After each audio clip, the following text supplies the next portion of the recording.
Fantasy Springs Resort Casino in Indio, California. The Coachella Valley, about 2 hours east of downtown Los Angeles, is tonight's site for Golden Boy Boxing. An exciting card coming your way. It's about 95, but they say in the desert it's a dry heat. But inside it's going to be even hotter as the main event will get going with Alexis Rocha and Anthony Young. Thank you for joining us on Golden Boy.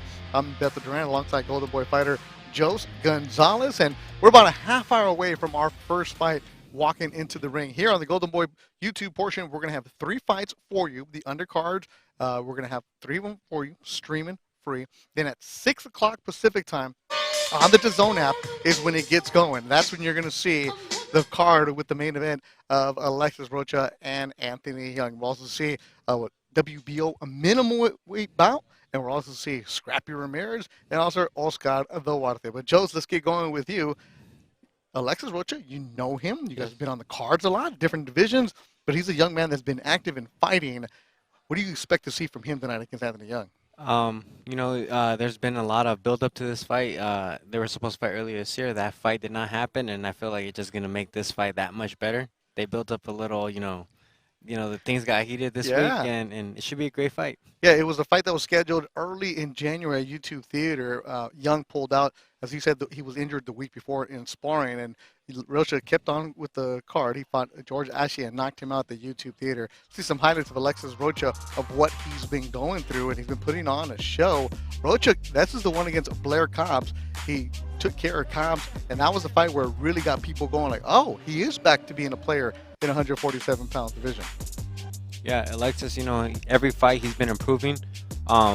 That loss that he had, it only showed that he can get so much better, and he learned a lot from that. And I'm really happy with how he's been developing, and he's ready for the big fights. Yeah, he's 22-1, 14 KOs. His opponent Anthony Young, 24-2, 8 KOs. Last time we saw him on a bigger stage is when he took care of Saddam Ali on a Canelo undercard back in 2019, knocking out Ali, the former world champion. So Anthony Young comes in with an attitude like, yeah, you might call me an underdog, but I don't feel like that. That's a dangerous guy.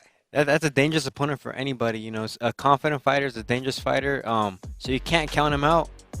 It should be a great fight. Like you said, he has a win under a world champion under his belt, and that just gives him confidence.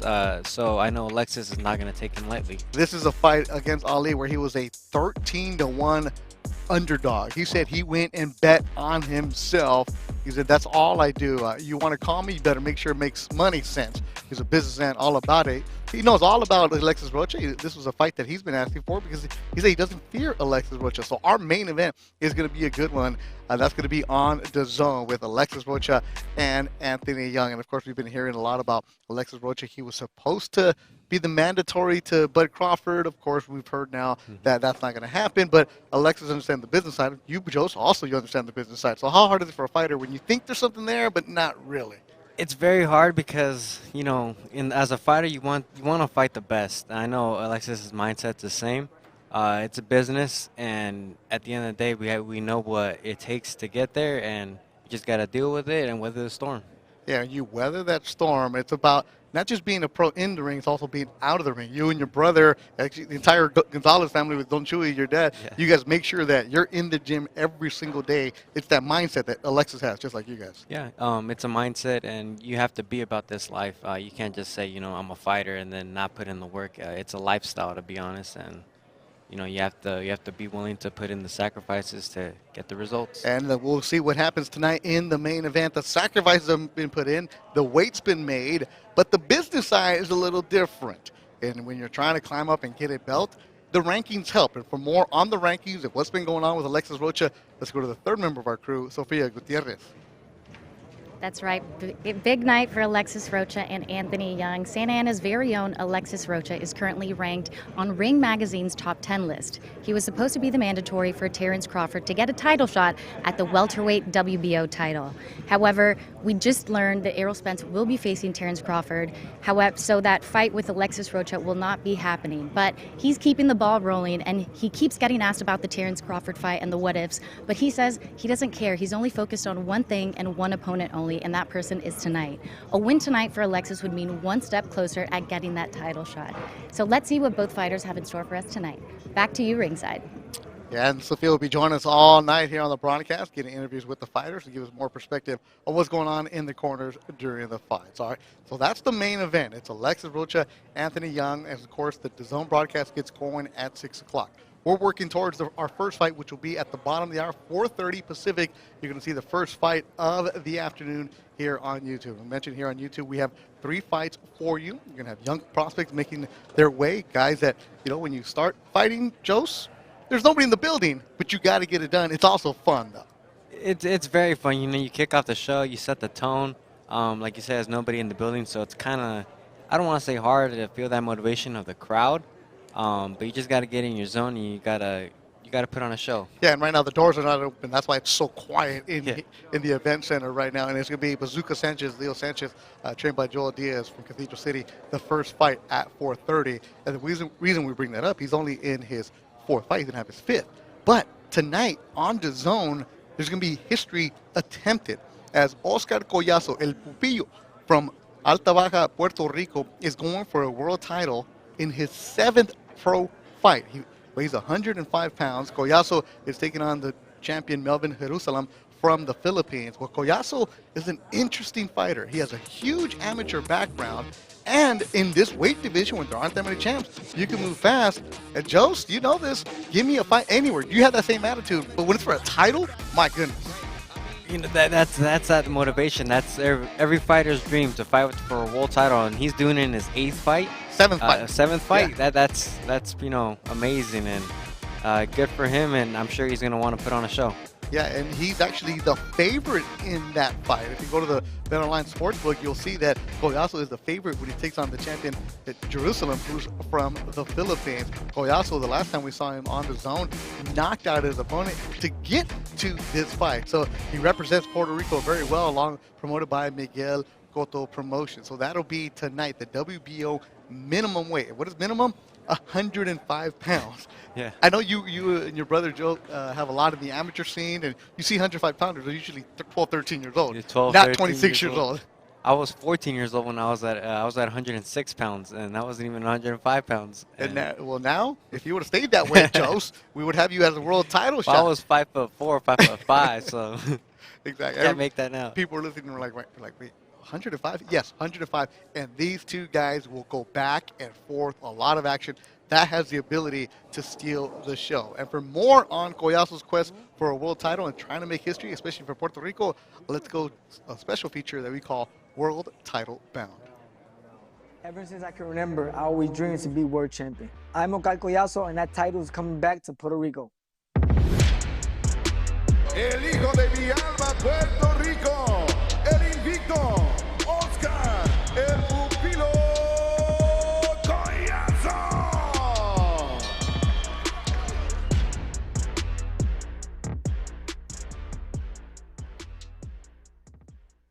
I came to Puerto Rico when I was the age of 8.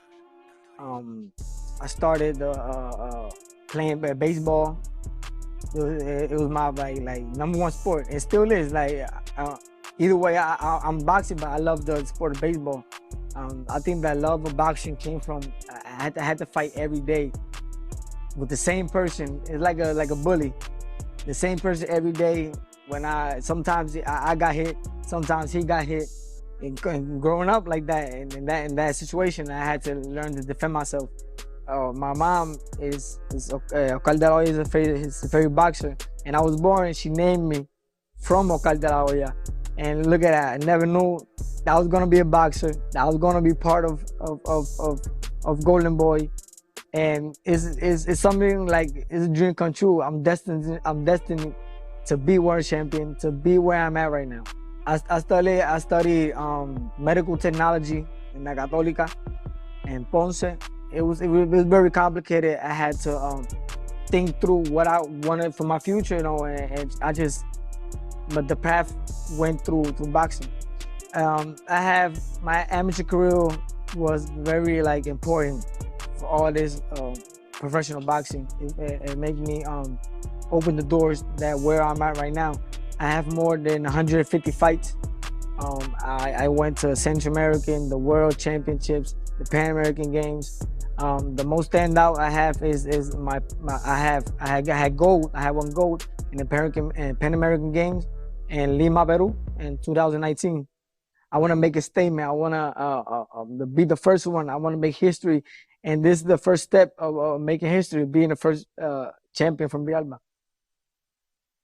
You know, the first time I met Miguel Cotto was I was getting an award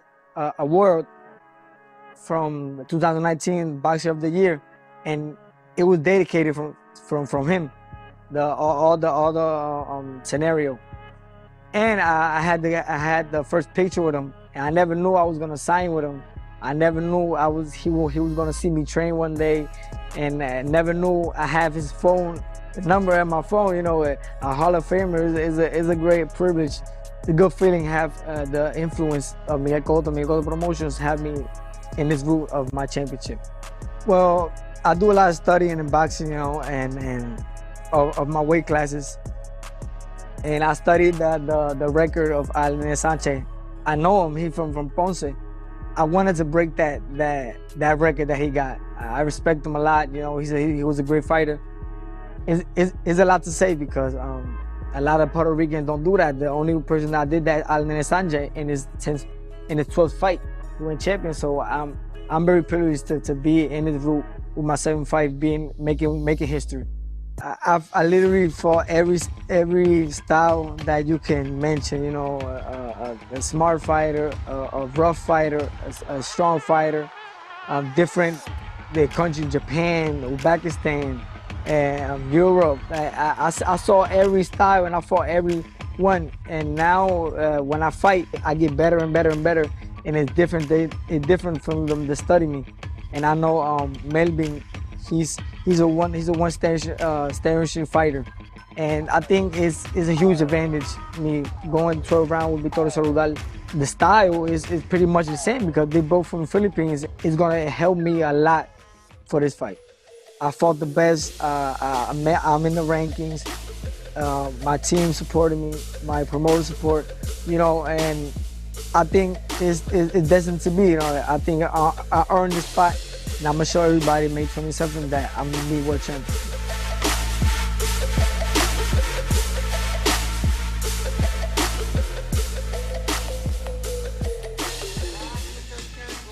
Back here ringside, will history be made? Oscar Collazo tries to make history in the WBO minimum weight division. I'm Beto Duran alongside Jose Gonzalez, working towards our first fight at 4:30 Pacific time. Will be our first one. It's going to feature Bazooka Sanchez. And now you can start feeling the building come alive. They've opened the doors, the music's up, DJ Ray's moving around, and Scrappy Ramirez is in the building.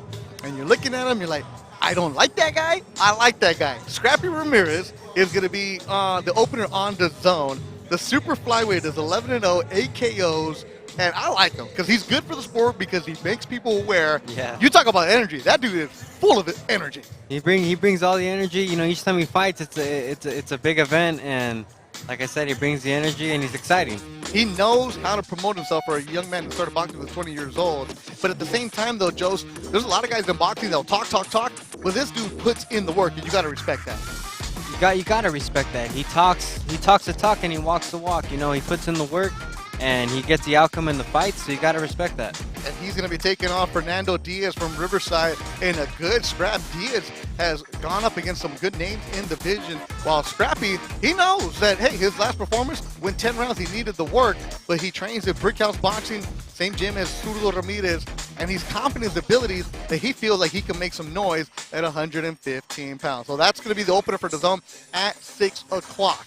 And then after that, you're going to have the minimum weights with the Filipino Jerusalem taking on the Puerto Rican Collazo. The co-feature tonight is 135-pounder Oscar Duarte, who only has one loss on his record, and after that, he's turned it around, knocking people out. He is a hard hitter, Joe. You know him. Very hard hitter, strong fighter, pressure fighter. Had a great knockout his last fight, and he's looking to look even better this time around. So it's gonna be an exciting fight. He's got the looks. He's from Parral, Chihuahua, and that is soap opera star Gabriel Soto in his corner, who's his manager. He comes in with a relentless attitude. I like the aggression because he comes in to make some noise. comes in to make some noise and get the knockout. He's not here to look cute or any of that. He comes in to fight, and he's a dangerous fighter. He's got that country strong. He lives on Rancho in Parral. He's baling hay, so that's where it's from. He doesn't lift weights. I'm just lifting the hay and also doing pull-ups and push-ups, and that work ethic I know you gotta love too, Jose. That's that old school work ethic. You gotta love it, and good for him. He's got a great build.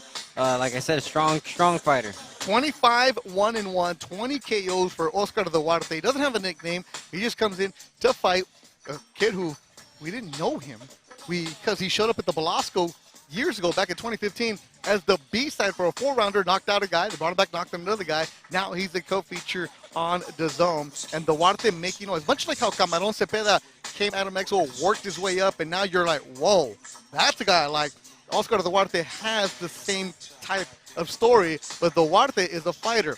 In the co-feature, you don't want to blink. He said he's going to put on a show, and Oscar Duarte sat down with their cameras and broke down some of his fights, some of his knockouts. It's a feature we call Breakdown. Soy Oscar Duarte y vamos a ver un poco de mi pelea contra Alex Martin en este breakdown.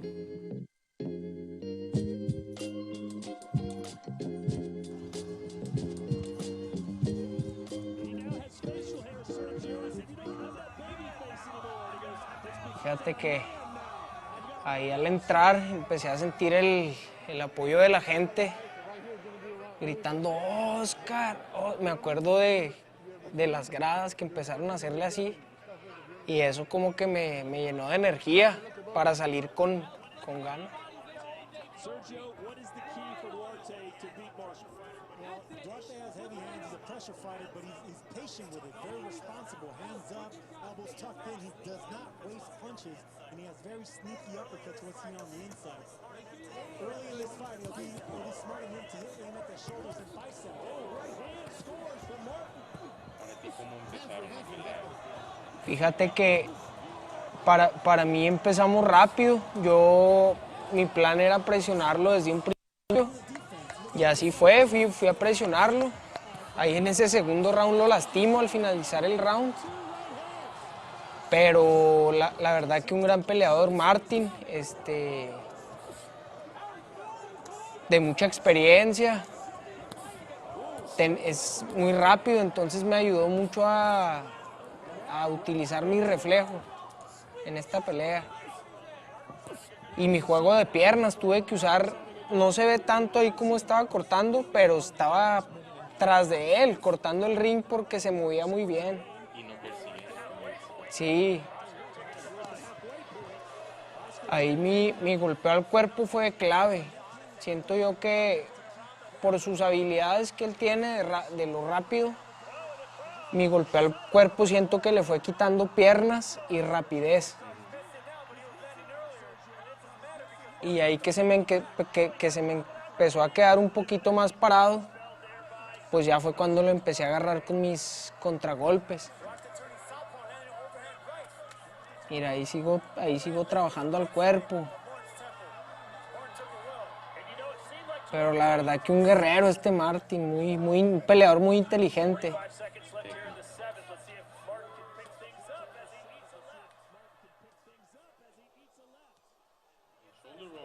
Fíjate que no me frustró, pero lo que sí que era muy mañoso.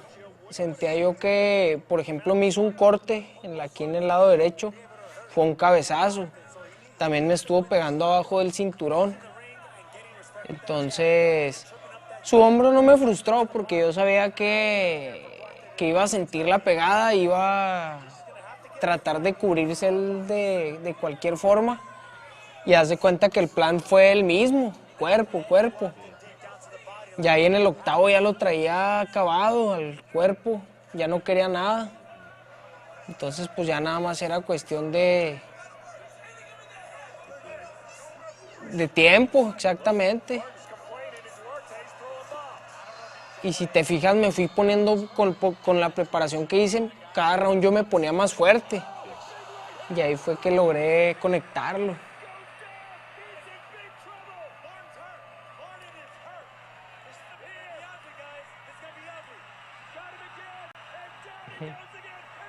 Sí, no, definitivamente desde la primera caída, ya él ya no, yo vi sus ojos, ya estaba fuera de, ya no podía.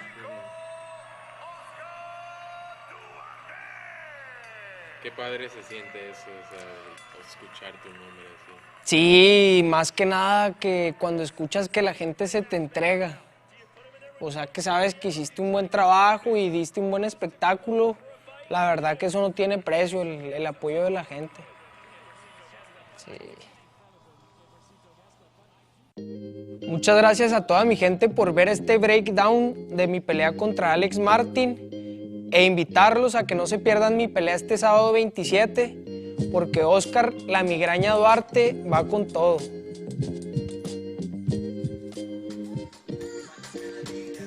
9 minutes away from our first bout of the night here in Indio, California. Beto Duran alongside Joe Gonzalez. What are you fighting, man?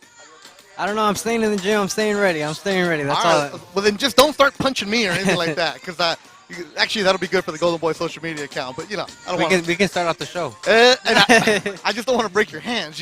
Been working out, baby. We're working out. No, but yeah, we're working towards our first fight of the night. But back to Oscar Duarte. You mentioned it while we were watching that film. That was good work against Alex Martin, who was very difficult and slippery for him to be able to take it out like that. That's impressive. It was, Alex Martin was crafty. He's very shifty. He was hard to hit.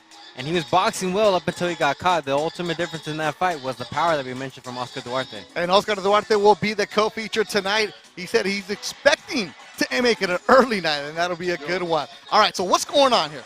The DAZN portion starts at 6 o'clock. Right here on the YouTube page, it gets going at 4:30, and it's going to be Bazooka Sanchez from nearby Cathedral City, and the fans are starting to arrive for him right now. Sanchez is 4-0, trains with Joel Diaz, 4-0, 3 KOs in 130 pounds. Then after that is Johnny Cañas, who's 21 years old, recently signed to Golden Boy with 0 professional fights. That's right. Oscar De La Hoya likes him so much, and he sees something in him, that he signed Cañas to Golden Boy Promotions. It'll be his professional debut. He's with TKO Boxing with Hector Lopez and SOA Boxing, and Hector is, of course, Alexis Rocha's trainer. So he's in the same gym as Alexis Rocha and his brother Ronnie Rio. So he's been around. Didn't have the biggest amateur background, but the dude can fight from what we've been told. And then after that, our last bout here on the YouTube is going to be Eric Priest, who recently signed with Golden Boy as well. Priest, a middleweight with a record of 9-0, 7 KOs. He's originally from Kansas, but has been working out at Churchill Boxing on the west side of LA for a while. He's been around the club scenes in the LA area. I've seen him a couple times. You're really going to like what you see from Eric Priest. So much so that Oscar De La Hoya also signed him because he liked what he saw from this young man, Eric Priest. So 3 fights for you free here on YouTube. And then after that, at 6 o'clock, that's when DAZN gets going. I'll be on the broadcast alongside Sergio Mora and Chris Mannix, and that'll be Scrappy Ramirez taking on Fernando Diaz. So that'll be the opener on DAZN. Then after that is going to be the WBO minimum weight title. The fight that I think could steal the night. Melvin Jerusalem from the Philippines, in defending his belt for the first time, goes on the road for the first time in the United States as he takes on Puerto Rico's Oscar Collazo, who's trying to make history for being the fastest Puerto Rican to win a world title in his 7th professional fight. Collazo 6-0, 4 KOs. Jerusalem coming off a second-round KO in Japan to win the world title. The co-feature, we've mentioned it, Oscar Duarte takes on Angelo Keys from Houston, Texas. Keys is 17-2, but Duarte Parral Chihuahua is 25-1-1. And then the main event, Alexis Rocha, who's an 8-1 favorite, takes on Anthony Young from Atlantic City, New Jersey. Young 24-2. One of those victories against former world champion Saddam Ali. He's used to being the underdog. He likes that role as he and Rocha went back and forth all week long. The weigh-in was good. The showdown was good. And finally, we will have a fight. So that's our full fight card here in Indio, California at Fantasy Springs Resort Casino. Make sure you follow the Golden Boy social media pages for all the behind-the-scenes account.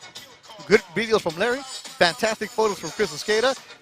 Everybody working behind the scenes on the social media accounts, posting the content immediately for you. I know there's stuff already up there from the fighters that have walked into the building. We are 5 minutes away from our first bout of walking.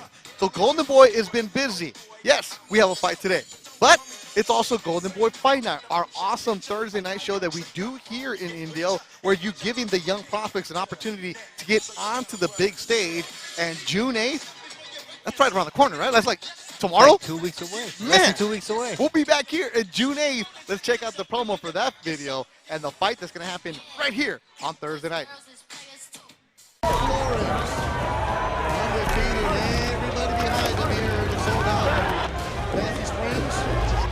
Going to see what's going to hit him. Gucci Manny!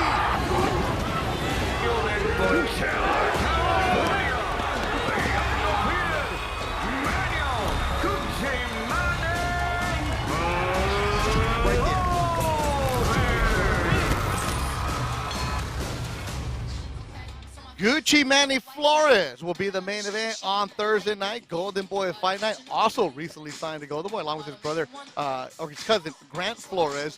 And I love that Thursday night development series. You've been part of it. You know what it's like. And it gives the kids exposure where you're the main event. It's always awesome. Yeah, and this venue too, you know, it doesn't, you know, gives it a lot more, you know, credibility. That vibe, right? And That fire, attitude. that vibe. You see when the stadium starts filling up, it gets electric in here. And, you know, it's a fun night of boxing. And that'll be June 8th. Golden Boy's busy. We got June 8th here. The June 10th, Mungia in Ontario. So, hey, the staff, everybody behind the scenes, you're going to be super busy. Stop pulling our cars, man. They're trying to get us off the air right now. What is it? We are 3 minutes away from our first fight coming your way. It should be fun tonight, Joes, because you have the 4 on the zone. We got the 3 here. At the same time, you can hear DJ Ray making noise. You can see the fighters back there. I know you're itching to, like, it's going to be a fun night. You know, I'm excited to see these first 3 bouts that we have. You got a guy making his pro debut, a guy making his Golden Boy debut. It's going to be a fun night, and I'm excited to see them. You're a fight fan in general, because I know that you're always watching the fights. This is one where if you weren't working, you'd be in the crowd watching, right? For sure, I'd be in the crowd. I'm a fight fan before anything, too. I grew up watching the sport. That's how I fell in love with the sport, and it's a great fun night for all the fans. All right, promote your social media, Jose. I have an Instagram, Jose Gonzalez. Go ahead and follow me on there. What? J-O-U. Yeah, I got to spell it out. Yes. I got a weird name, I know. I'm the Bethel. Jousce, Gonzalez with a Z. That's my Instagram. Go ahead and follow it. And the best part about it is he's got this dog, Alpha, who hates me and is trying to bite me, and I'm scared of that dog Alpha. No. So glad you didn't bring him today, but we will have the fun fights with you. Interact with us on social media. Go to the Golden Boy Twitter account. Wherever you may be, 3 fights for free here on the Golden Boy YouTube page. Then at 6 o'clock on DAZN. I know it's a busy day for DAZN. They got fights in England. They got fights here in California. No matter what, make sure you follow all the social media accounts for all the behind the scenes. You know, we've seen fights in Ireland also. You know, Venado Lopez had a victory. Big victory. Knockout in the 5th. Yeah. Great fight. Hey, there's stuff everywhere. It's Memorial Weekend. Thank you for joining us. Interact with us. Have fun with us. Let us know what's going on. Make sure you follow the Golden Boy Instagram account. Cool scenes. All the stuff behind the scenes. All right, Joe. When you show up here, right, at Fancy Springs, you warm up. Early in your career, you're in the tent. When you get that room and you actually have your name on the locker room, how's that feel? It feels good. I've had it in my last 2 fights here. You get your own bathroom? You get your own bathroom. You get your own shower. You get those extra, you know, the perks, luxuries, baby. the perks, the luxuries, and you get security walking you in. It feels nice. You're like, oh man, it shows you that your hard work can earn things like that, and then you just want to go bigger, you know, bigger venues, and it feels really nice as a fighter, you know, up and coming, and gotta work hard for it. Yeah, we're a couple minutes away from our first fight. Ready to walk. The energy's picking up. The music's picking up. You can hear DJ Ray spinning it there. Make sure you subscribe to the Golden Boy YouTube page. Make sure you like. Hey, leave the comments. We'll interact with you throughout the night. Again, if you join us right now, the first fight, minutes away. DAZN at 6 o'clock Pacific. That's on the app. Make sure you check that out. Myself, Sergio Mora, and Chris Mannix will be on the broadcast for you. The main event, Alexis Rocha, Anthony Young, the co-feature, Oscar Duarte against D'Angelo Keys. Melvin Jerusalem defends his belt against Oscar Collazo. And then Scrappy Ramirez takes it on. Actually, his name is John. We just found that out. I know him by Scrappy. Never knew Everybody that. knows him about Scrappy. Never knew his by name was John. Scrappy. It's Scrappy Ramirez. But right now, Joe Martinez is in the ring, ready to bring you 3 good fights. Jose Gonzalez, you ready? I'm ready. All right, I want you to say this right now. Let's go to the ring with Joe Gonzalez. Joe, wait, what's his name? Joe Martinez. Okay, yeah, figure it out. Go on, say it. Let's go to the ring with Joe Martinez. Well, ladies and gentlemen, a very good evening and welcome to Fantasy Springs Resort Casino here in Indio, California for an exciting night of professional boxing, all brought to you by Oscar De La Hoya's Golden Boy Promotions. Sponsored by Bet Online. All of tonight's fight odds are brought to you by Bet Online and AutoZone. Get in the zone with AutoZone with our sponsor, Masculine. It's a mentality. And here we go, ladies and gentlemen. We're ready for 4 rounds of super featherweight action, and first to make his way to the ring, from Omaha, Nebraska, Ulises Reyes.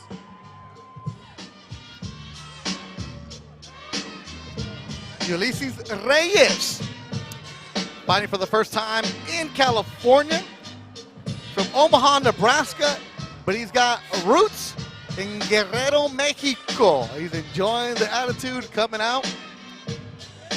He's going to be our super featherweight. He's 32 years old, and he's got the 402, the area code. Lives in Omaha.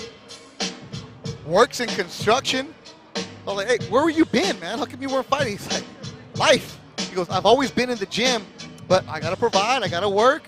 The things have gotten better now after the pandemic. I was able to dedicate myself to boxing.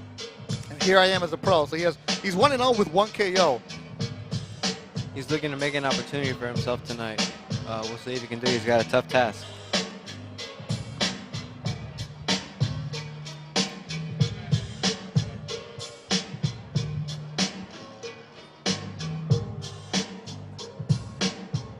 El Guerrito, little warrior.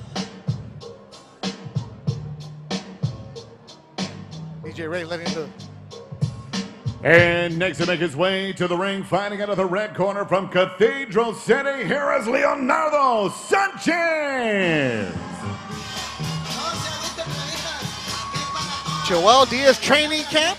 That's his grandfather to his right. Nicknamed Bazooka. This is Leonardo Sanchez, 20 years old.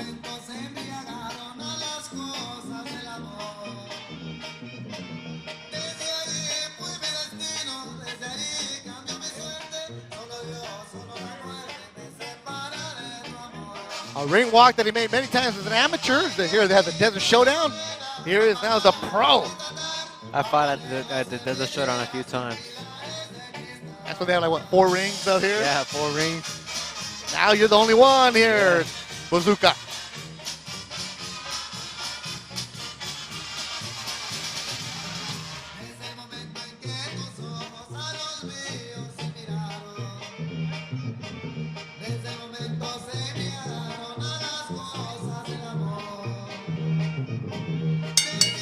Once again, ladies and gentlemen, this bout is scheduled for 4 rounds in the super featherweight division. The 3 judges scoring at ringside are Carla Caiz, Ray Corona, and Jonathan Davis. And when the action begins inside the ring, your referee in charge, Jerry Cantu.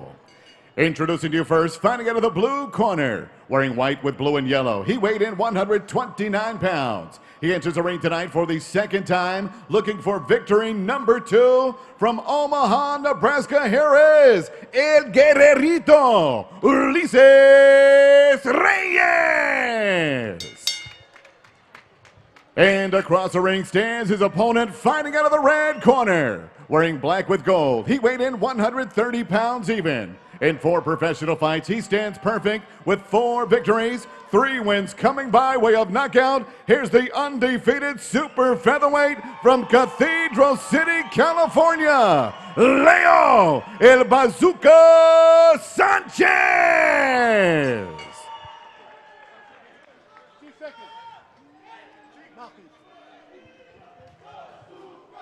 Mouthpiece.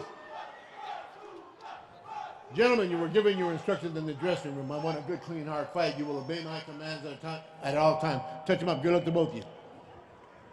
As we get ready to go, our first bout of the evening. It's a 4-rounder between Leo Sanchez and Ulysses Reyes, representing Mara's Boxing Gym in Omaha, Nebraska. Bazooka, representing Joel Diaz training camp here in Indio, California.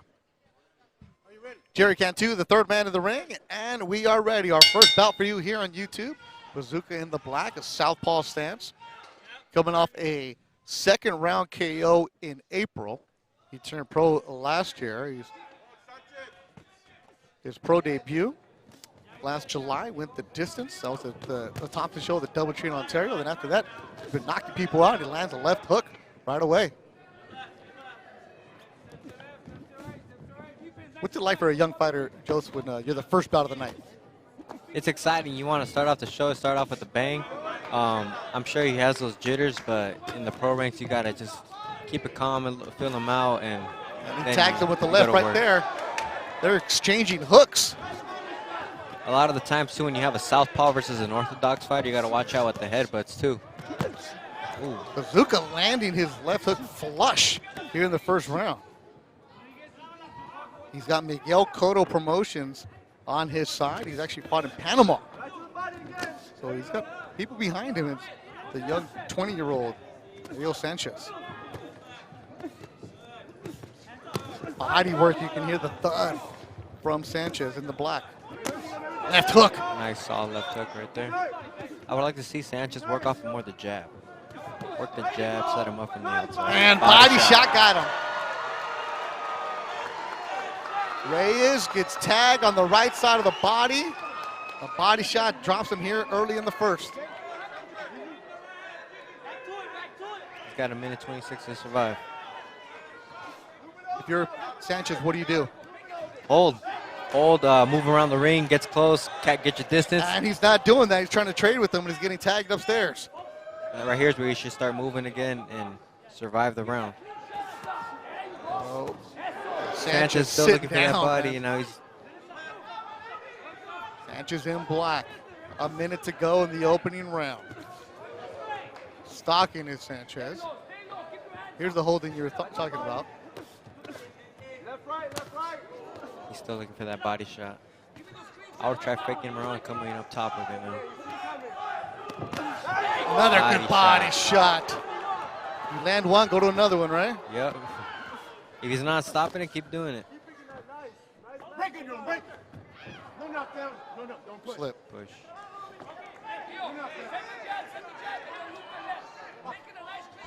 Don't push.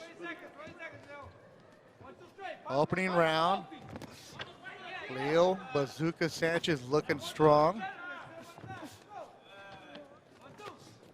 Our opening bout here on YouTube. 10 seconds to go. Another good body shot. Solid shot again. Just missed with that uppercut right there, Sanchez did.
In the first was a body shot. What's the attack here in the second? Me personally, I would go to finish it. I would go finish the job. I know I got him hurt. I know I can hurt him, and that would just add fuel to my fire. And he drops him with the big left. He heard you, Joes. Attack him, and he went after him, and he loaded up on that left and straight left. Mars down for the second time in the fight. Wobbly. How much more of this will it last? Body shot. You Great hear that body shot by thud? Sanchez. Just stalking his Bazooka Sanchez. The nickname given by his dad, his grandfather said you can hear the bazooka when he punches. Hey, I'm definitely hearing those shots right from ringside. You're hearing them all over YouTube, wherever you may be watching tonight. Tag. For sure. Oh, Another another left one. Good left. How much more will Jerry Cantu let it go? That's And it's all. the third, and it's over. Leo Sanchez with a second round KO. Bazooka looks impressive.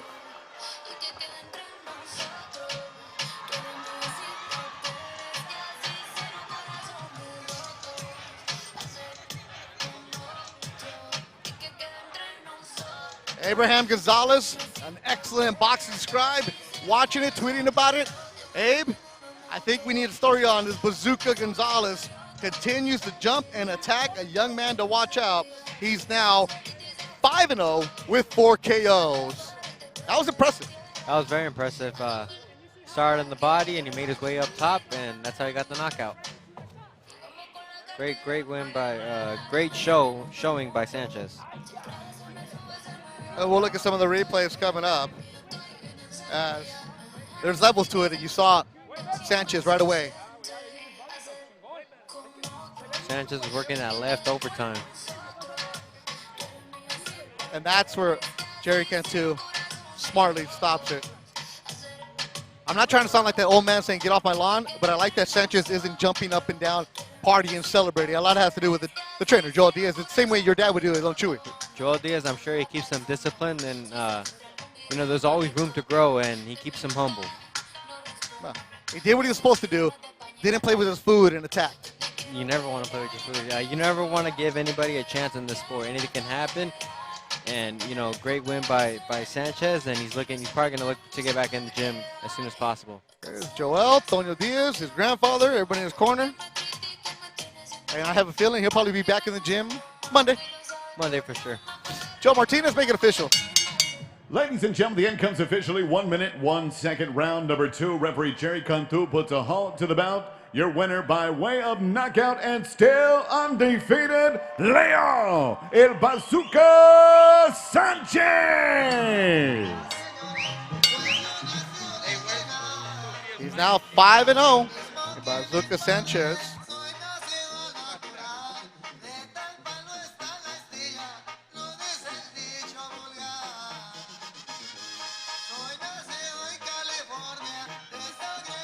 Yeah, you wouldn't be able to tell that he just knocked the guy out for the fourth time, and he's now 5-0. He looks like he's probably disappointed, man. You wouldn't be able to tell he was just in a fight. He reminds me of a Gonzalez. Because I don't know with you when you win what you're feeling, what you're thinking at all. There's always room to grow. I'm my hardest critic. Oh, yeah, you are. There's always room to grow, and you never want to be satisfied. You always just want to keep on growing and keep on getting better. All right, coming up next, Johnny Cañas, Jose Alvarado, then Eric Priest, Ricardo Villalba. But our first fight in the books, Banda is jamming. Leo Sanchez gets the victory, and you know what? When you get a knockout like that, I'm going to make an executive decision. I need an interview with him. I want to hear what he's all about. Leo Sanchez. I want to see if he can smile. Right, okay, yeah, that's right. Will we get a smile from Leo Sanchez? We'll see right now. All right, Sofia Gutierrez in the ring. All right, Leo, you started off the night with a great big bang like a bazooka, as they call you. Tell me, what was going through your head as you were walking into the building, hearing all your friends and family cheering you on? I felt like really pressured knowing that I'm at my backyard, so I had to like set a statement. That's how I felt today.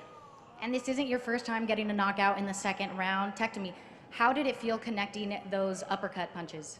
I mean, I felt strong, so leading up to the fight, I knew I'd catch him with the body shot or uppercut. And we are in your backyard, like you said. A bunch of your friends and family are here. We've ever seen first fight with this many people. Do you want to send a message to all your friends and family who are back home and as well here? I just want to thank everybody that supported me out here in the valley. I do it for all of you guys. Thank you.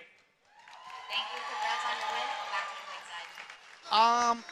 Kind of a smile. There was a little smile in there. There was a little smile in there. When it was about his family, right? So Yeah. a little bit of smile, we'll get that. Yeah, so a little bit of smile. I like that, though. It's like, hey, I'm supposed to do this, get after it. That's the attitude. Beto Duran alongside Jose Gonzalez here ringside. And thank you for joining us. 2 more fights for you here on the Golden Boy YouTube page. We're at the Fantasy Springs Resort Casino, and at 6 o'clock is when you'll be able to check out the fights on DAZN. Skype Ramirez will open that up. Alexis Rocha, Anthony Young, the main event. Coming up next will be Johnny Cañas, and then after that, Eric Priest. But, okay, talk to me, Jose. When you go and you have the first fight, right?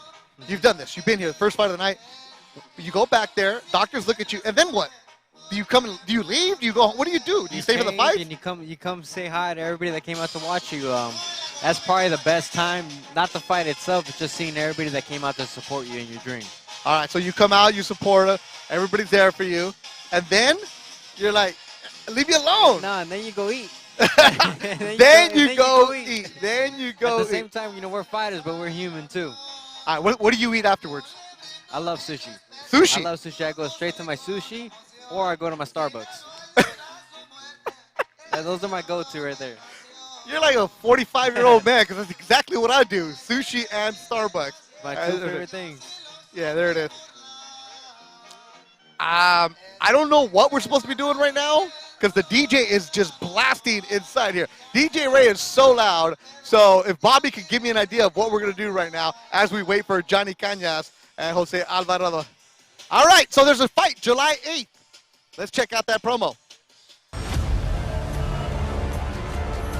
Here comes Virgil Ortiz Jr. knocking them all out. Yet prospect into a legitimate contender over his last 45 fights. Montez Staniones.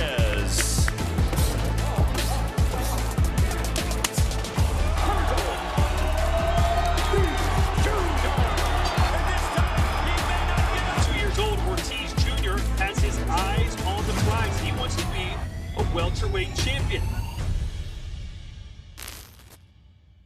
That's in San Antonio, Texas. We finally get that fight that's been postponed because of injuries and an appendix. Woo! Hey, they're turning it up in here. That was loud. Hey, they want to turn it up. They're turning everything up. Sure there it is. So Virgil Ortiz, that'll be a heck of a fight. He takes on. There might be some demons in here. Yeah, now I hear them. Oh man. Whatever it is, though, Virgil Ortiz, when you get in the ring with him, you might see some demons, the way he hits. Virgil Ortiz is a strong fighter. I got in the ring with him early in my career. Strong fighter, great fighter. Oh, you sparred with him? Yeah, early in our careers when we first turned pro, we both had about a few fights. Okay. And we sparred out here in India when he was with Joel Diaz. Okay. What weight do you fight at, Joe? I fight at 135. 135. Okay, yeah. So he was smaller at the time. He was still fighting at 140. He started his career at 140. Yeah. So we're only like about 8 pounds off. It was good work. Yeah, real good work. And that was the fight against the Nail. And you had that as Oscar De La Hoya walks into the building. He was really high on Virgil Ortiz. I remember when Virgil made his pro debut, that was against Mauricio Herrera. The only time that Herrera was ever stopped. I was in Las Vegas. Now Virgil will be the main event July 8th in San Antonio, Texas, training with Manny Robles and, of course, with his father, Virgil Sr., who's running the show here for the team Ortiz. That'll be a heck of a fight July 8th. Our main event tonight, Alexis Rocha, Anthony Young. The co-feature, Oscar Duarte, D'Angelo Keys. Melvin Jerusalem, Oscar Collazo will be fighting for the WBO minimum weight title. And then the opener at 6 o'clock, Scrappy Ramirez, Fernando Diaz. Coming up next will be Johnny Cañas, and then after that, Eric Priest. All right, so we got it going. We got the fights here. We're figuring things out, and we're looking at this. When you're here on a Saturday night, Joe, holiday weekend, this place is packing up right now. It's filling up very nicely. It's starting to fill up pretty fast. You see the stands starting to get filled up. People on their feet. It's going to be a great night of boxing. It'll be a good night of boxing. That'll be coming up. I said, the zone at 6 o'clock. Alexis Rocha, Anthony Young is the main event. Bobby, where are we going? The showdown. You got to yell at me, baby, because I want to yell at you. The showdown is next.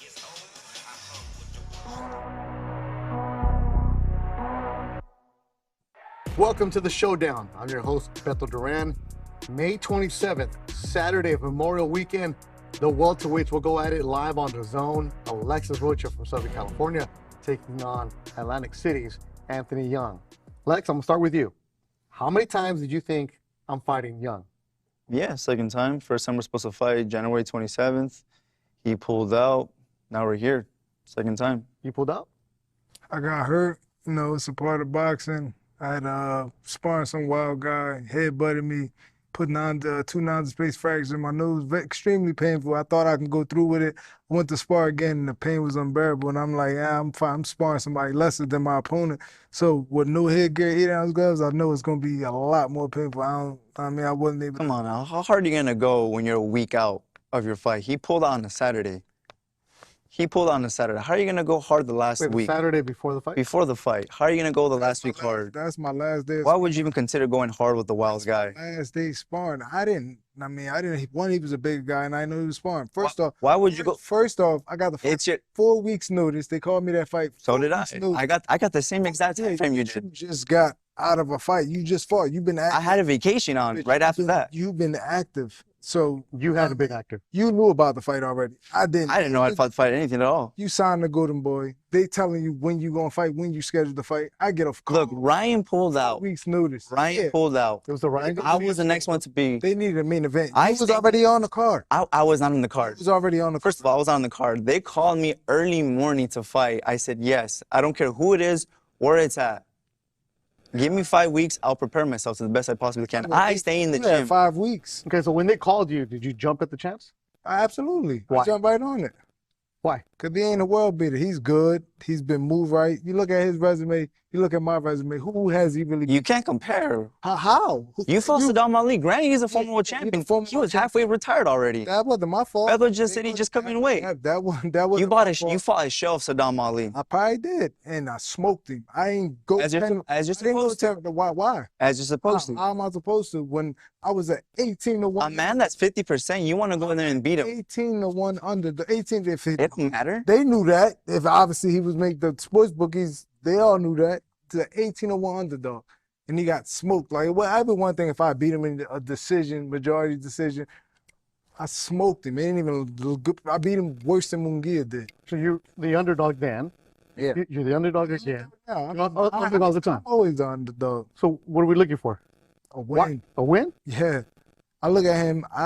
Don't get me wrong. He's a great amateur, very good record, 22-1, but he's beaten everybody he's supposed to beat, except for when he was supposed to step up and win, he lost against Rashid Ellis. Rashid Ellis. If you're expecting the same guy that fought Rashid Ellis that night, he can't crack. You're in for a world of hurt Saturday night. He can't crack an egg. He can't crack an egg. We seen his last fight. He was. My knockouts speak for themselves. Against who though? Against top guys. I fought undefeated guys. I've beat them. Name me who you. Even the journeymen I fought, they came and knocked out undefeated prospects. I've never heard of none of them dudes. You got dudes from Mexico, Venezuela, dudes that you're supposed to be. Who have you fought back in barrooms, back in bars, back in... Exactly, same kind of people. They just you just do it on a bigger stage. You have a bigger promotional company behind you. When these lights are on, it's a whole different thing. It's a bigger stage. It's a big different stage. I've been under them lights. That's good, man. That's good. I've been under them lights. The main event, Saturday, Alexis, you're getting to the point now where guys are calling you out, right? He's the underdog. He wants to get what you got. He even said it. You got the promotion company. You got the broadcaster. Everything behind you. He's coming at you. Yeah, he's coming at me. I expect him to come at me. I expect everyone to come at me from here on out. I don't overlook anyone. You're a good fighter. I'll give you that. Likewise. You're a good fighter. I'll give you that. Like, everyone's always telling me, what does a win with this go for Terence Crawford? Like, everyone's always telling me that Crawford. I don't give a about that fight right now. My eyes and my thing right now is against Anthony Young Saturday night. As it should be, because I'm real and I'm in front of him. That's good, man. That's good. The main event, Saturday, live on DAZN. The showdown was good. Hopefully the fight delivers.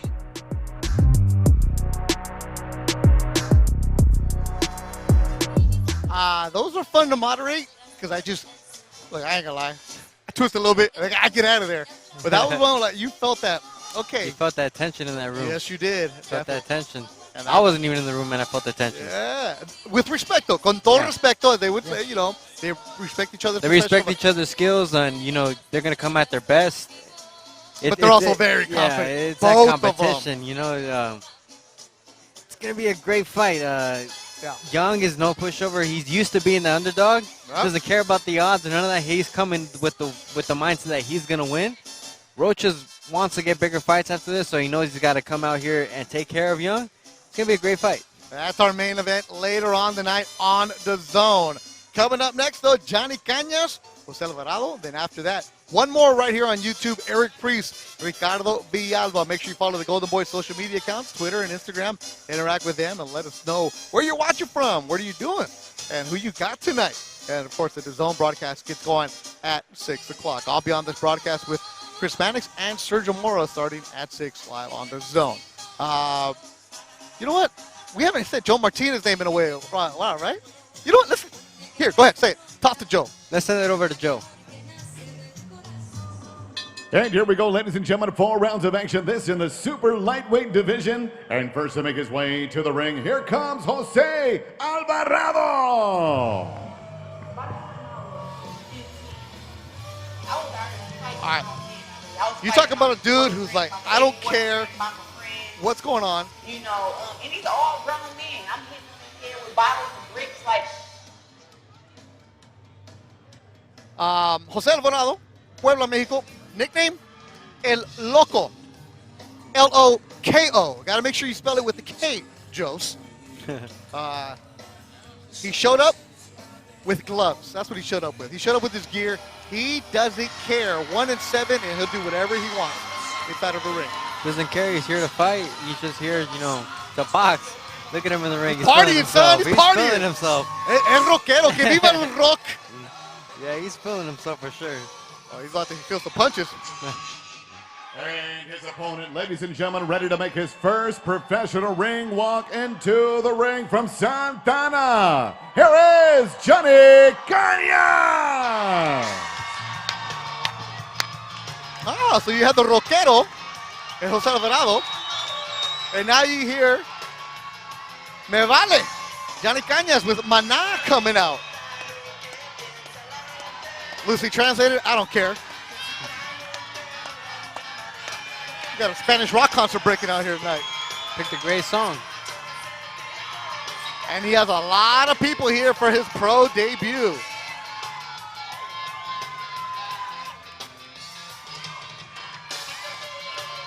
"21-year-old, recently signed to Golden Boy, making his pro debut." Sure, it's got to be a very exciting time for him right now.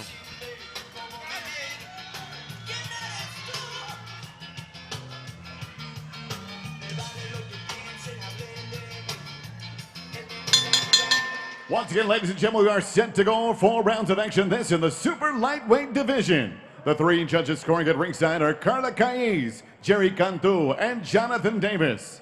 And when the action begins inside the ring, your referee in charge, Ray Corona. Introducing to you first, fighting out of the blue corner, wearing black trimmed in red and gold. He weighed officially 138 pounds. He enters the ring tonight for the 9th time as a professional, hailing from Puebla, Mexico. Here is Jose El Loco Alvarado. And across the ring, his opponent fighting out of the red corner, wearing blue trunks trimmed in orange and white. He weighed in 136.5 pounds. Tonight, this young man makes his professional debut from Santana, California. Here is Sugar Cane Johnny Caña.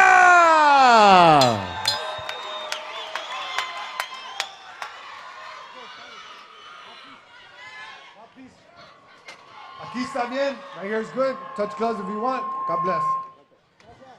Ray Corona, the 3rd man in the ring, and man, some noise being made. Cañas brought a crowd from the 714.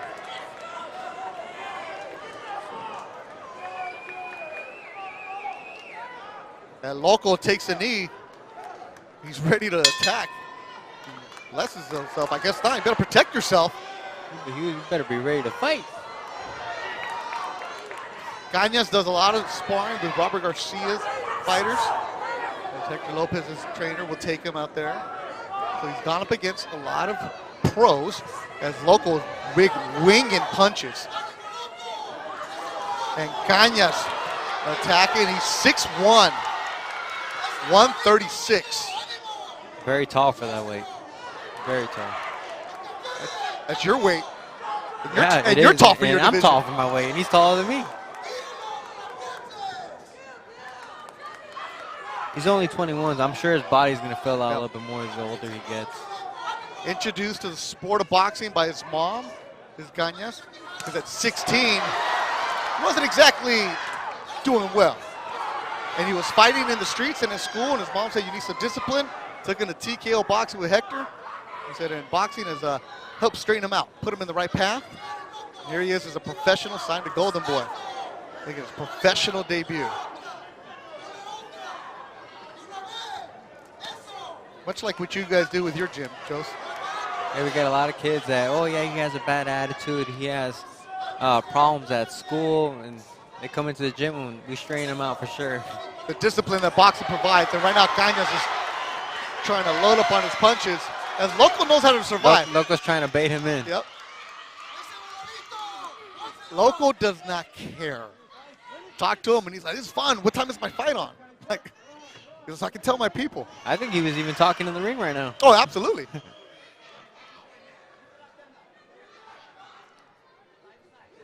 Loco knows he's not the most skilled, but he's going to use whatever advantage that he has, and he's going to try to play mind games with the young Cañas.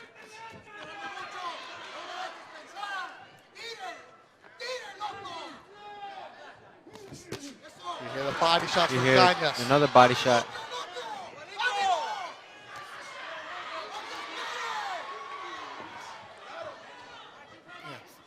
Cañas is long. I would like to see him pop that jab. Set up from the outside. Set that body shot up. Body shot, hook, and Loco just rolls with it, not trying to get hit flush. Loco wants to just survive. Yeah. It's scheduled for 4 rounds. Oscar signed him, De La Hoya did, and he's here in attendance. See him watching him. He said at the press conference that Cañas was DMing him, sending him clips of him working out, getting attention. Big Barely swing and a missed miss. with that right, Cañas did. And it goes to the second round. Locals trunks say team killers. Like, that's his mindset coming into the fight.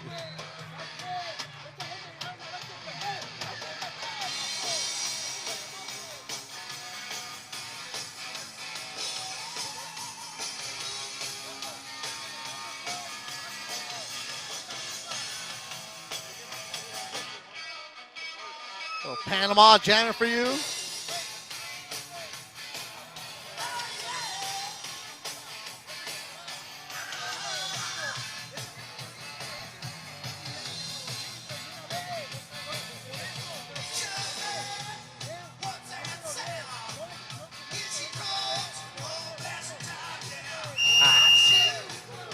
So here's the reason that Loco was picked.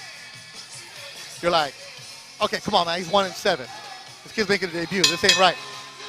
No. Don't be fooled by the record. Loco knows how to survive, as Joe said it. In those 7 losses, he's never been stopped. He attacks, he rolls, he'll mix it up. And he throws some bombs in there, too. He throws a haymaker hoping to land. And he's getting tagged upstairs. Looks like Cañas is hurting him a bit right here. And Joe, this is the part of welcome to boxing, right? It's not going to be easy. No, it's definitely not going to be easy. Hey, just because you think you can do something, you have these grown men, like Loco, who's 34 years old from Puebla, who's going to return back to Mexico with some money in his pocket. He's got to go to work on Monday.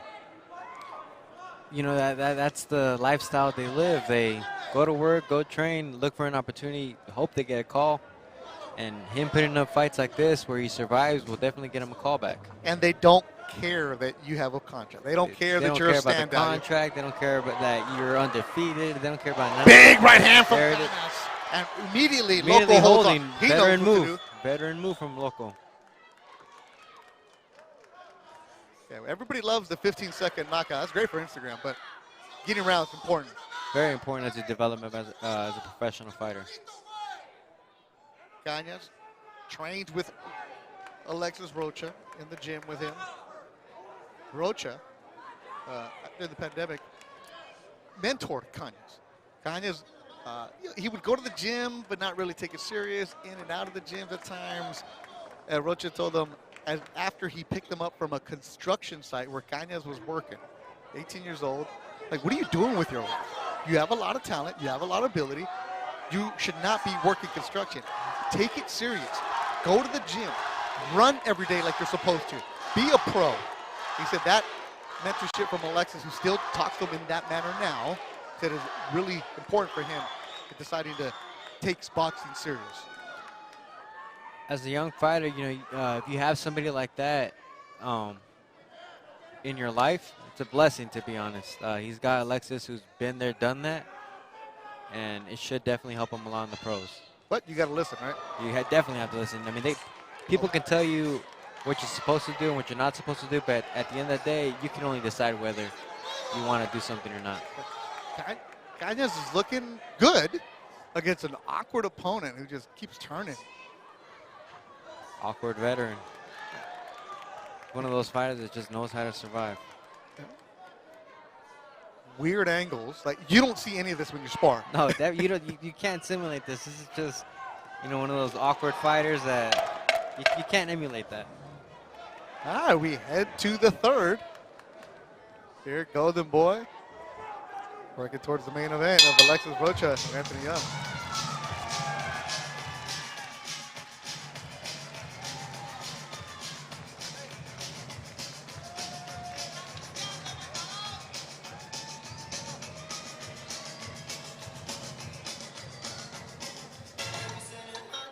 There you see the movement from Loco. Gets hit flush and immediately turns around. Another flush.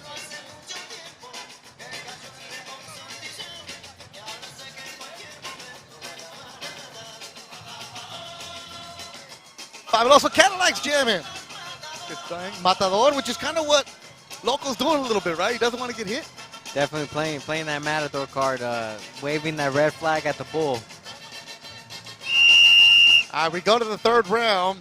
The corner of Loco is Cuñado number 2 and another guy he's never met. He shows up by himself, this Loco. This is his second time fighting in the United States. He shows up on his own. He's like, hey, anybody here licensed? You guys want to work in my corner? Loco was crazy. No, they did not find him. He lives up to his nickname. Yeah. Loco's going to the Oxxo afterwards and say, what's up? What we got here? Just comes ready to fight. You've had fights like this. I've called a couple of your fights like this where how do you not get frustrated?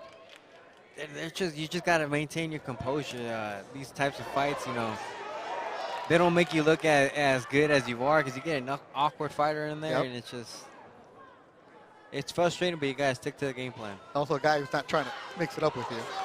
Definitely not. And then you got them swinging for the fences. You just got to stay sharp. Very difficult to time those shots. Yeah, Loco doesn't have power. He's just hoping he runs into one. This is where the boxing could be important, right? Body shot, this uppercut. is where the skills are going to come into play. I like the way Cañas moves around, though. Doesn't look like a young man making his debut. Definitely, he's making a miss. I would like to see him work off the jab. He's long. He has a 75.5-inch reach. He's got to use that. There it is. That's that one he's hoping to land.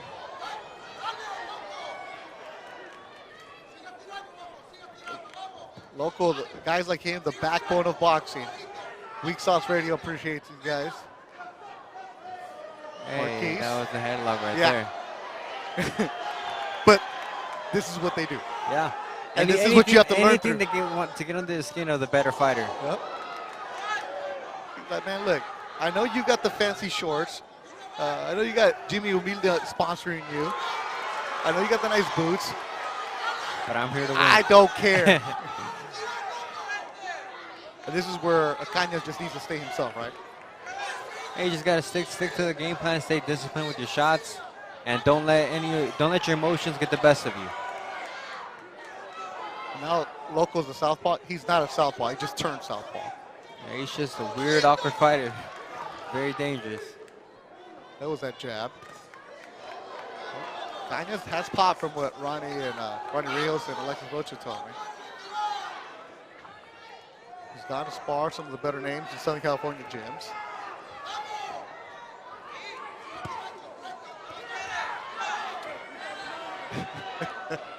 Loco holding on and punching. Hook from Cañas. It's still very difficult to prepare for a guy like El Loco. Yep. Final seconds of the third round.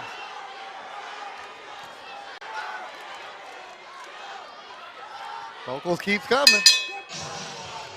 Coming at him running.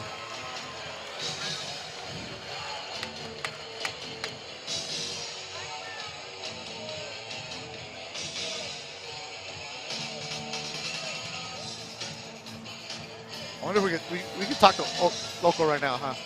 He'll He'll answer us, right? Want to give it a shot?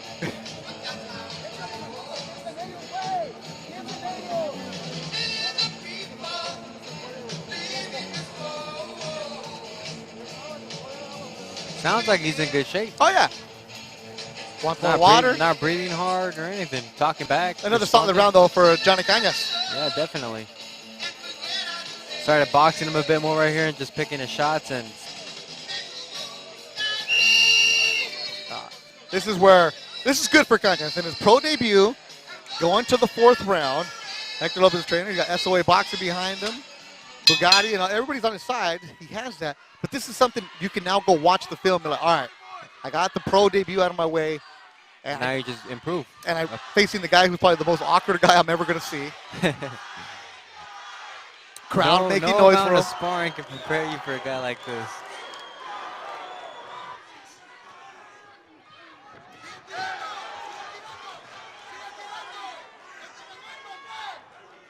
Guys behind it just said, "Oh, he's slick." I don't necessarily want to call Loco slick. He's something weird and awkward. Can't time it. Difficult to time. But for 21-year-old Cañas, moving around nicely, jab. You can see that there's something there to work with. Definitely. You know, he's working off the jab. He's moving. He's not getting hit so flush. And if he had somebody there that would engage with him, you need somebody to dance with, right? Yeah, it takes two to tango. When you have a dancing partner like El Loco, it just makes it difficult. I mean, Loco's not even dancing with it. You're like doing salsa. he's over doing the cha-cha. Yeah. Completely different. You know, it's not what you're used to. Yeah. Cañas wants to be all pegadito, because like quebradita. Loco has different plans. Yeah. But the look of Cañas, the ability to move around, that right there, the little feints, the stuff, you can see why he's somebody that... You can see why Golden Boy signed him. He has the skill, has the build, has the look, and definitely going to get a lot better from this. He had less than 20 amateur fights. He started boxing at 16, and he wasn't taking it serious. If you would have told me that from the beginning, that he had less than 20 fights, I probably wouldn't have believed it. Yep. He looks solid. Yep. Great skill. He's been learning how to box sparring. His style, look at Loco say, let's go in the middle. His style wouldn't translate to amateurs. So he had a couple amateur fights. He lost them. He's like, man, forget this. This ain't for me. I beat that guy, but he didn't get the points. And he made the decision to go to pro. And definitely looks like you got something to work with here. Good shots landed.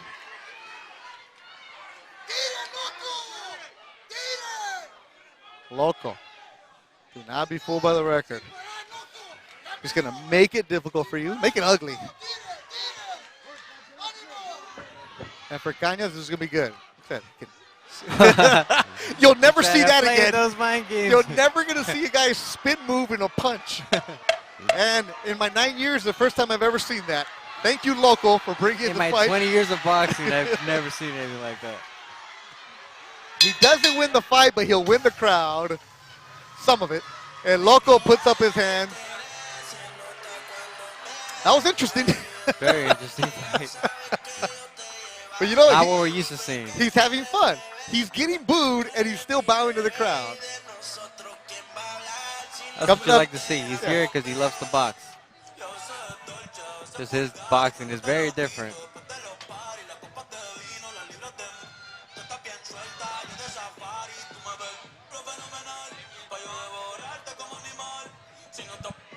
Hector Lopez, cut Mancilla in his corner, didn't have to work the cuts. We'll look at some highlights from this fight that goes the distance. The fight, I didn't expect to go the distance. I definitely didn't, but credit to Loco. He made it tough. Cañas, the 6'1" fighter. You see that long reach, the punches, the ability. There's something there with that young man. Again, professional debut, less than 20 amateur fights, but there's something there. There's definitely something there. He has great skill. He's long. And, you know, he definitely can build from this. There's that spin move. Spin move punch. Probably the first and only time we'll see that. Hey, Loco! Loco!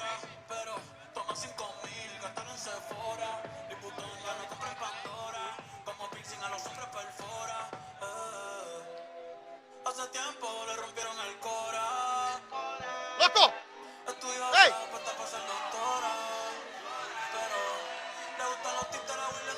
Loco! Loco! ¿Diste vuelta? ¿Qué?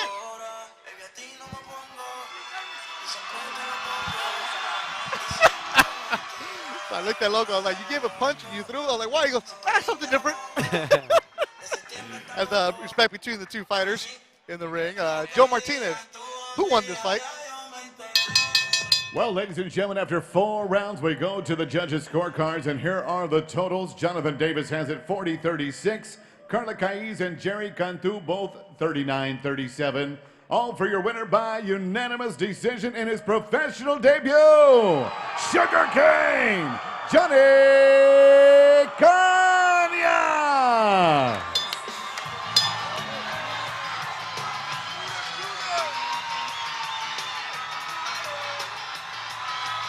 Johnny Cañas. Victory. He learns. Gets the decision. He's definitely going to learn from this. Crowd make a lot of noise. You see the team taking the picture. Again, another one. I like it. He won. Wasn't the prettiest, wasn't the best, but no big celebration. Get out of the way. Move now on. It's back to work.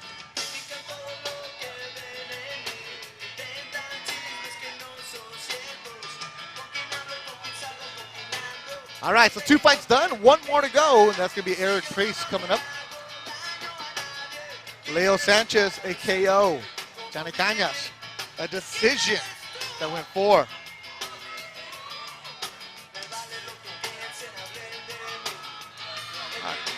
At the top of the hour, 6 o'clock, the zone will get going with Scrappy Ramirez and Fernando Diaz. Beto Duran alongside Jose Gonzalez. Manat is jamming here. Me vale, vale. I don't care. All right, 2 fights done. We had a knockout. We had a decision. Now Eric Priest, the middleweight comes up. You been around this game. He's 9-0. He's 7 KOs. Officially signed with Golden Boy. So now it's a little bit different, isn't it? Definitely different. You're now signed to promoter. You know, when you have that promoter backing you up, it adds extra motivation to you. And I'm sure he's excited to put on a show. He's a YouTube main event. 9-0, 7 knockouts, so should put on a good show. And he's going to have a veteran in Ricardo Villalba of 29 fights, 20 of those victories from Buenos Aires, Argentina. And the noise you hear behind us is the Sugar Cane is coming out. Johnny Cañas, Sugar Cane is his nickname. And they're having a good time with him. So that's coming up next is Eric Priest and Ricardo Villalba. Of course, the main event is going to be Cañas' stablemate, Alexis Rocha, Anthony Young. So Rocha mentored the young man, showed him the way, but now he's the main event. He's got to show the way too.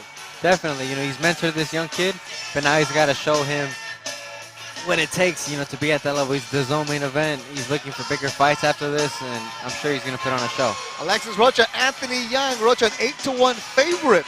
The co-feature on DAZN is going to be Oscar Duarte and D'Angelo Keys. A minimum weight battle. The belt is on the line for the WBO. Philippines, Belden, Jerusalem takes on Puerto Rico's Oscar Collazo. And then opening up the zone at the top of the hour will be Scrappy Ramirez against Fernando Diaz. You know, I'm going to take a picture right now. Let's go. They want me to stretch? I'm going to stretch, but I got to take pictures, baby. I got to take pictures. Cameraman shows up. I got to take pictures.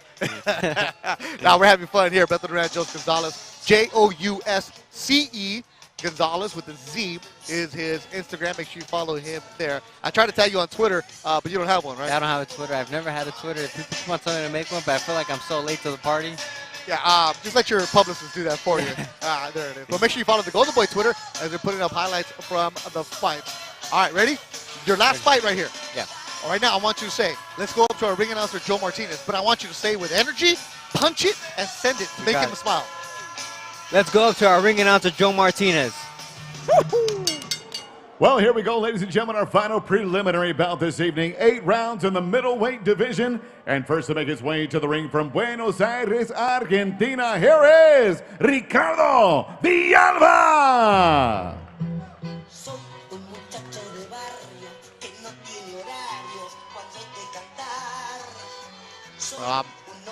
35-year-old Ricardo Villalba. He's fought in the United States before, but it's the first time he's fighting in California. Y saludos a toda la gente que nos está mirando en Buenos Aires por la página de YouTube. Ricardo Villalba is a Boca Junior fan. Big soccer team out there. Yeah. So he's got the Argentina flag. He's in his 30th professional fight, so tough veteran. Bebo is his nickname, B-E-B-O. You got Daniel Bustos. That's his trainer. And the Argentinian accent is strong. And next to make his way to the ring, here's the undefeated middleweight from Los Angeles. Please welcome Eric Priest.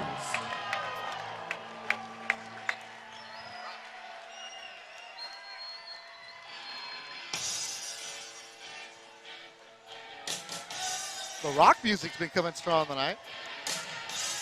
24 years old, Eric Priest, making his Golden Boy debut. Works out at Churchill Boxing Club on the west side of LA. I've called a couple of his fights. He's fun to watch. 6 foot, originally from Kansas City, Kansas. Half Korean. He fought on the Regis and Chon Cepeda undercard on Thanksgiving weekend in Carson, and he had a first round KO. And now signed to Golden Boy. Once again, ladies and gentlemen, 8 rounds scheduled. This in the middleweight division. The 3 judges scoring at ringside are Carla Caiz, Patricia Morse-Jarman, and Thomas Taylor. And when the action begins inside the ring, your referee in charge, Jerry Cantu. Introducing to you first, fighting out of the blue corner. Wearing black with silver, he weighed in officially 160 pounds even. In 29 professional fights, his record stands at 20 victories, 8 defeats, 1 draw with 8 wins coming by way of knockout from Buenos Aires, Argentina. Here is Ricardo El Bebo Villalba. And across the ring, his opponent fighting out of the red corner. Wearing red trunks trimmed in silver and white. He weighed in 159 3/4 pounds, and in 9 professional bouts, holds a perfect record of 9 victories, no defeats, 7 wins coming by way of knockout. Here's the undefeated middleweight from Los Angeles, California, Eric Priest.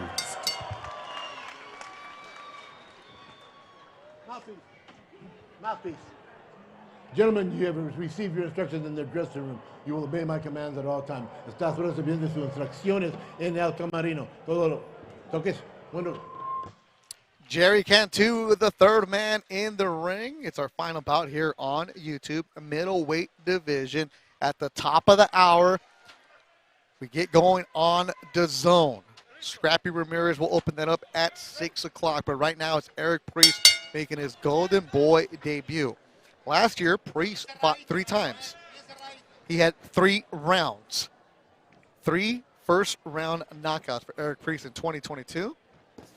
He packs power. I've worked 2 of his fights they did last year, and he comes in.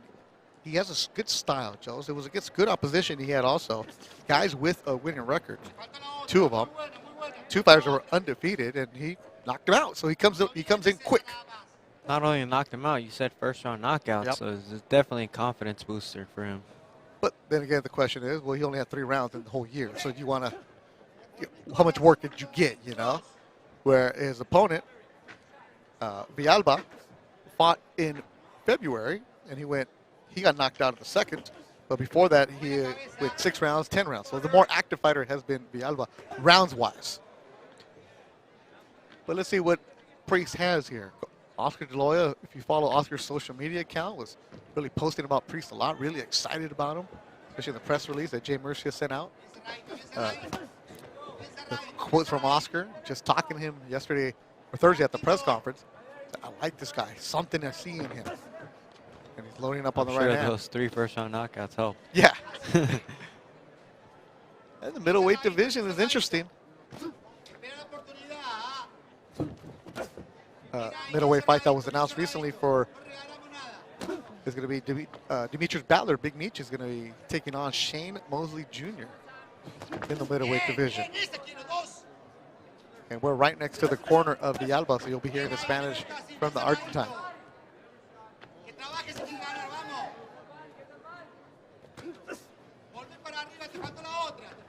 Priest, trained by Pedro Nemi Jr. And with Marky Nieves, his cut man in the corner. You see the tattoo, the Korean flag and the U.S. flag on the left shoulder of Priest. They're both still feeling each other. I'm sure they felt the power. Priest sitting down on his punches here with 45 seconds to go in the first round.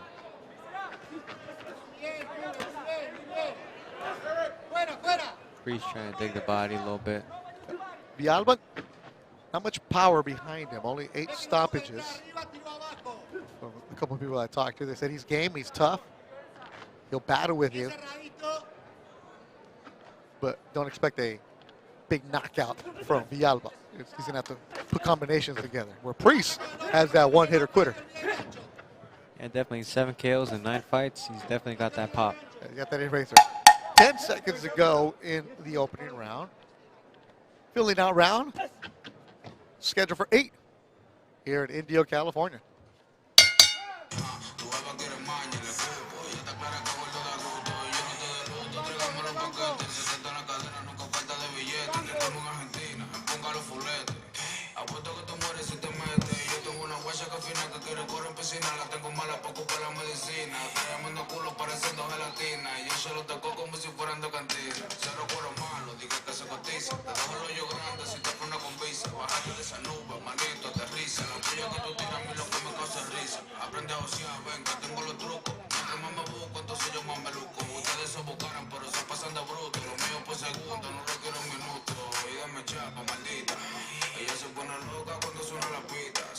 Crowd filling in here at Fancy Springs Resort Casino.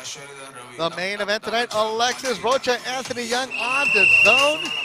Timekeeper Keenan blows the whistle. Gets the fighters back out for the second round.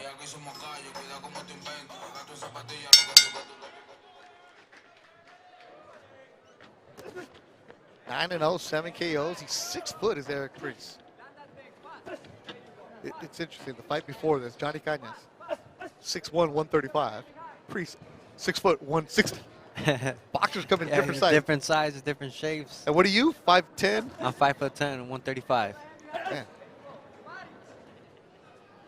And we're going to see different sizes later on, too. The minimum weight titles on the line, 105 pounds. Jerusalem and Collazo will be going at it. Very hard to find fighters that size. Well, they don't even have that size in the Olympics. That's why Collazo turned pro. Yeah. Yeah. Don't blame him. All right, so Priest. Yeah, the red and silver. Feeling out. He knows that this is a step up in competition because the style that Villalba brings here. And you, as you move up, Jos, you're Priest 9-0. He's taking on a guy in his 30th fight in Villalba. So what's the attitude when you're, okay, I know this guy has way more experience than me? You just want to improve.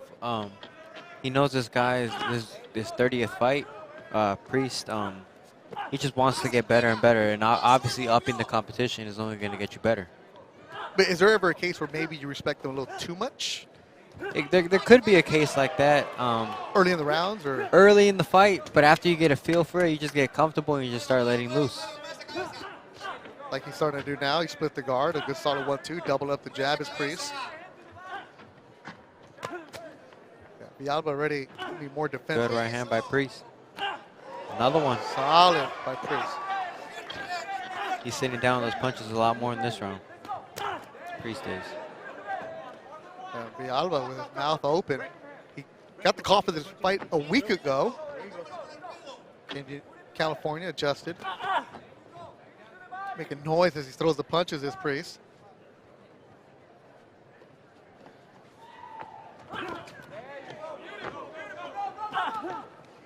Like I said, I called 2 of his fights last year. Couldn't really figure out much for Priest because his opponent came in willing to trade with him and he cracked him.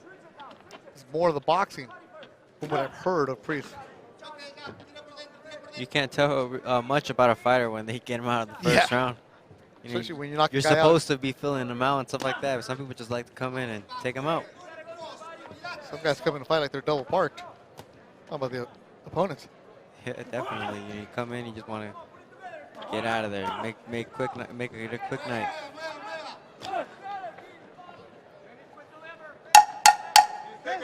Second round winding down is scheduled for 8. Our last fight here on the YouTube page. At the top of the hour, DAZN takes over. So make sure you download the DAZN app. You'll be busy.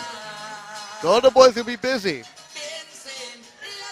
Fights in June, fights in July.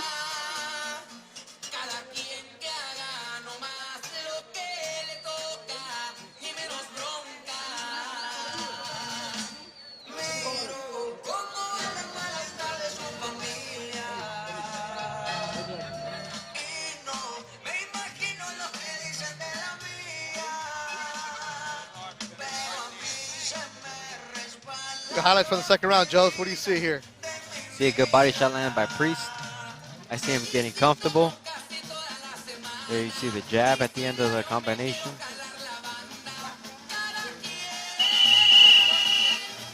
All right, so we've had a couple filling out rounds. It's only scheduled for 8. Is this where Priest kind of starts stepping on the gas? Definitely, it's only scheduled for 8 rounds. This is his 3rd round. This is as much as he's gone all of last year. So I'm sure he's getting anxious. He wants to get a knockout or at least a knockdown. He moves back Villalba. At what point do you realize, okay, this guy doesn't have much power. I can do what I want now? Around this point of the fight, you're in the 3rd round. You start seeing, you already felt their power, you already felt their speed, their timing, and this is where you start going to work. Yeah, because Villalba more on the defensive, keeping that guard really high. Priest.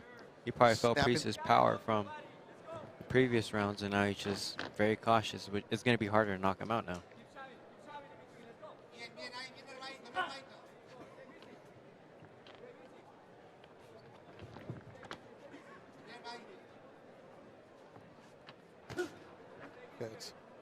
Priest has been first the entire fight. Trying to go upstairs, but Villalba keeping that guard super high, super tight. He throws it, that left hand comes back immediately. Nice jab from Priest. Priest is looking very, very comfortable right now in the fight. Snapping that jab, moving his head, catching the shots. Yeah, starting to split the guard at times. Nice check hook right there. All right, what's the check hook? Check hook is a quick little check hook. You just make sure you want to check them. That's why they call it a check hook. It's not the big one that's going to knock people out. Not the big ones. It's just a quick little, you know. Just hey, let them know you're here? Hey, I'm here. Like, keep the hand up because something might else follow. Something else is going to follow it, or who knows? Maybe that one might just put you down. Yeah.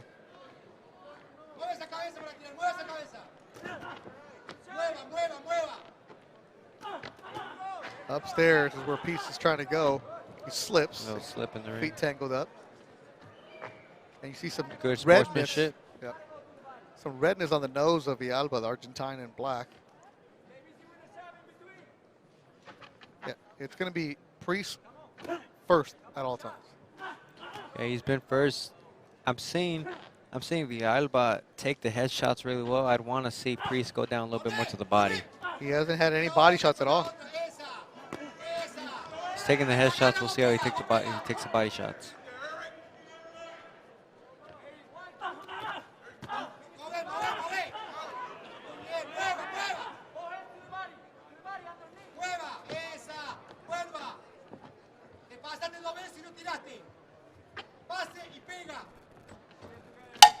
Ten seconds to go in the third. Scheduled for 8. Our final bout here on the Golden Boy YouTube page. Make sure you follow this Golden Boy social media accounts for behind-the-scenes pictures of Leo Sanchez and Johnny Cañas, who already got the victories here tonight. Also, the arrivals of Scrappy Ramirez. They're already posted.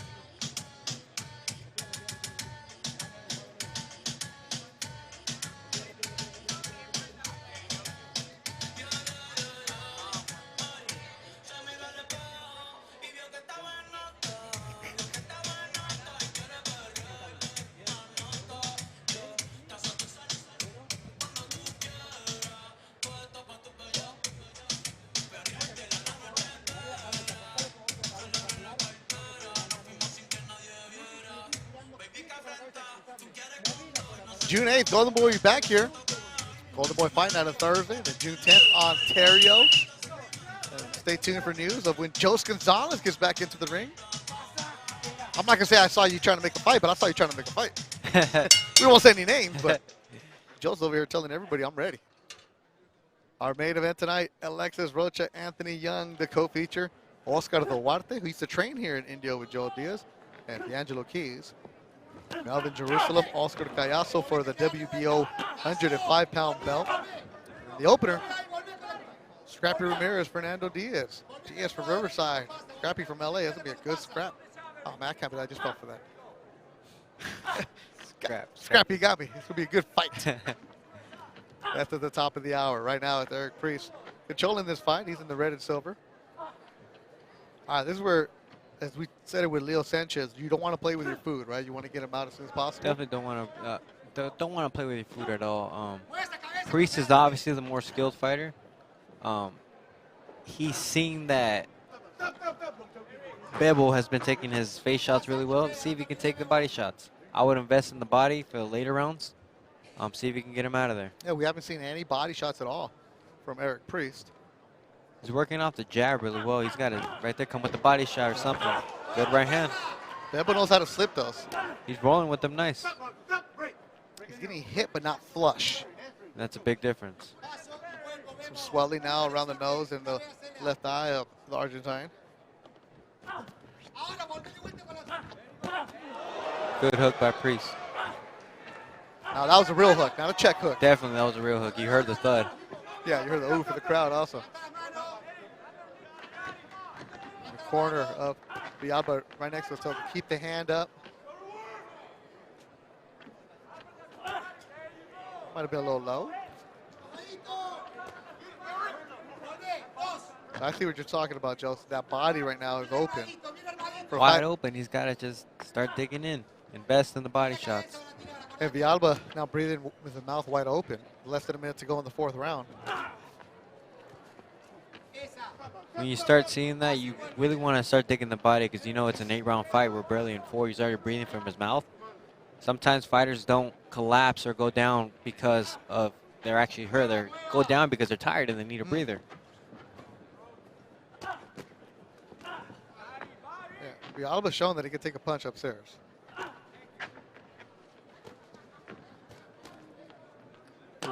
There's that body shot. You can hear the thud.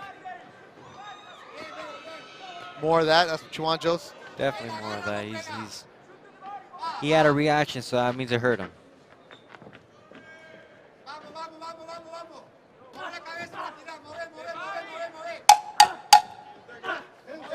He's good at slipping it.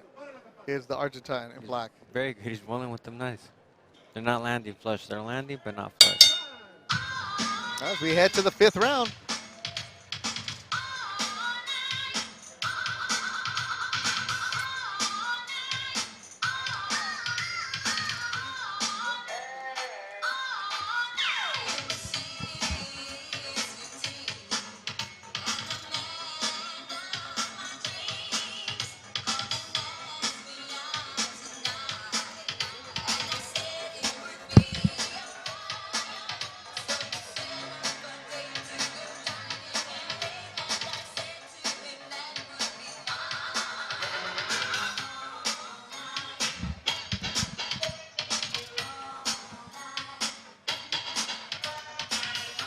jamming inside the Event Center Fantasy Springs.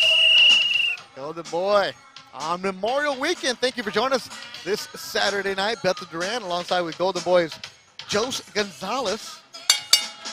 When's your brother turning pro? I'm not sure. You know, he's staying in the gym. We'll see when the opportunity comes, and when it comes, he'll be ready for it. John Heidel, right? Yeah, definitely. That's my guy. We all grew in reverse. Joette being the oldest, he's the smallest, and then me, the middle, or second oldest, bigger than Joette, and then you got Heidel, and he's bigger than all of us. Yeah, I like him. Good family that your father and mother have, and especially the gym, everybody there. Does Zuza Boxing?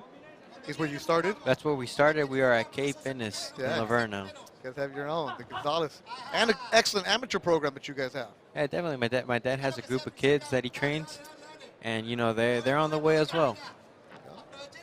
You guys, you have them running with you, you have them training with you. Running with us, training with us, sparring with us. You know, everything. It's a family. And of course, shout out to your brother Jason. Yeah. Who, the biggest critic of the family. You want to talk about a critic or a broadcaster? I'm scared of Jason. He'll let me know. He'll let you know. But shout out to Jason. You're here, the 5th round of action. Part of the reason I'm bringing up the amateur program that your family has, do that is because in this venue is where they have the Desert Showdown, a big amateur program, and Eric Priest from Kansas City, Kansas. That's also one of the spots where they have a big tournament out there, right? The gloves, the ringside. The ringside. Yeah. Yeah, so it's one of the big tournaments, yes. Yes, the amateur programs as you go and you develop, and when you translate to the pros, what's the biggest difference, Jose? The speed of it. In the pros, you're much more calm, relaxed, and you got a longer fight ahead of you. And the amateurs, it's just about go get your points, and that's probably the biggest difference. And right now, with Eric Priest is noticing as you progress and you have a fighter with 30 fights underneath his belt, which you did that knows how to survive. Yep, what you did against a guy who only had 6-7 fights isn't going to work as effectively. Yeah, no, definitely not, because he knows how to. The other fighter, 35 veteran, knows how to survive. He's gonna let you come in, throw your punches, waste your energy, and then he's gonna just feel it out, roll with it, and at the end of the day, survive. As we mentioned, Priest only had 3 rounds last year, so getting quality rounds against a solid opponent. It's good as development as a professional. Who gives you that professional resistance. Yeah. And now Priest is showing some different wrinkles, going upstairs and downstairs. Showing that he has good boxing skills too, rather than just power.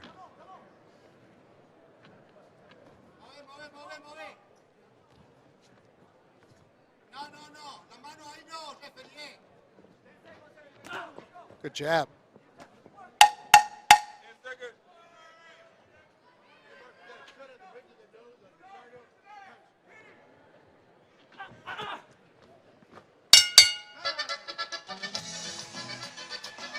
We got some blood cut on the bridge of the nose. Right on that last punch at the end of the round. Some blood on the bridge of the nose for the Argentine Ricardo Villalba.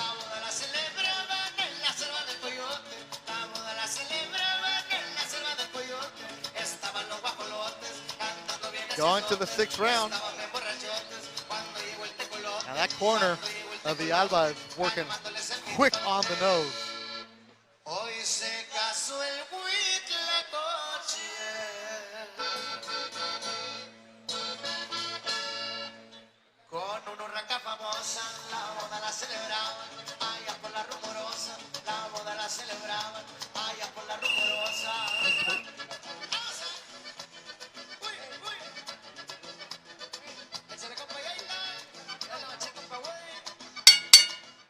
Sixth round of action, Eric Priest and Ricardo Villalba, our last fight here on the YouTube portion. At the top of the hour, DAZN takes over. I'll be on the call alongside Chris Mannix and Sergio Mora, and it opens up with Scrappy Ramirez. And now some urgency from Villalba. That nose is busted on the bridge. The right eye is swelling, and they told him in the corner to pick it up. And he has more energy here. He definitely came out swinging. He knows he's behind on the cards, and that cut on the nose doesn't do him any justice. Yep, and it's bleeding immediately. They worked on it, but it's bleeding. So it's up to Priest to jump on this. All right, I'm asking a dumb question. When a guy's cut like that, what do you do? Jump on him. or attack it. Right, Attack the part that's injured. Another dumb question. Do you see it? Definitely you see it. Definitely you see it. No, because I mean, sometimes there's blood, but you don't know where it's coming from, right? Or is that Most just a of the dumb time, question? you know where it's coming from, and it's so weird. Like the blood from a cut versus the blood from the bloody nose, it smells different in there. It smells different. Really? Yeah, people. Yeah, it smells different. You can smell it. Okay, there's a lot of That's stuff why I going say on you there. smell the blood, go for the kill. So okay, I never heard that Yeah, before, it's but I'm crazy. listening. I'm fascinated now. So you can smell. You smell the different blood. scents of It blood. smells like much more like iron. Like you smell that Which metal. one? When you get a gash from a headbutt, punch from the eyebrow, from the nose, from wherever, versus a nosebleed. Okay, so a nosebleed smells like what? You don't really smell that. It's just blood. It's just blood. But some forehead. When you clash. smell that, it smells like iron, and you just smell that heavy metal, and you just Yeah. Definitely. Like you're driving by a construction site. Yeah, I remember the first time it was one of my amateur fights. I smelled the blood. I was like, "Whoa, this is different." So that's what they're talking about. Yeah. Oh. Less than a minute to go in the 6th round. Finally, some body work from Priest. One punch at a time, though. Oh, you see him double up on that.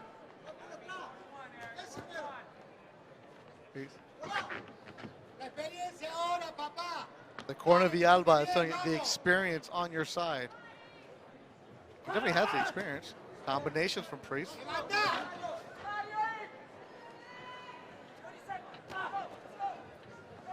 £160, the middleweight division. Good short hook by Priest right there. It's an interesting division, too. Priest in his 9th pro fight. 24-year-old from Kansas City, Kansas.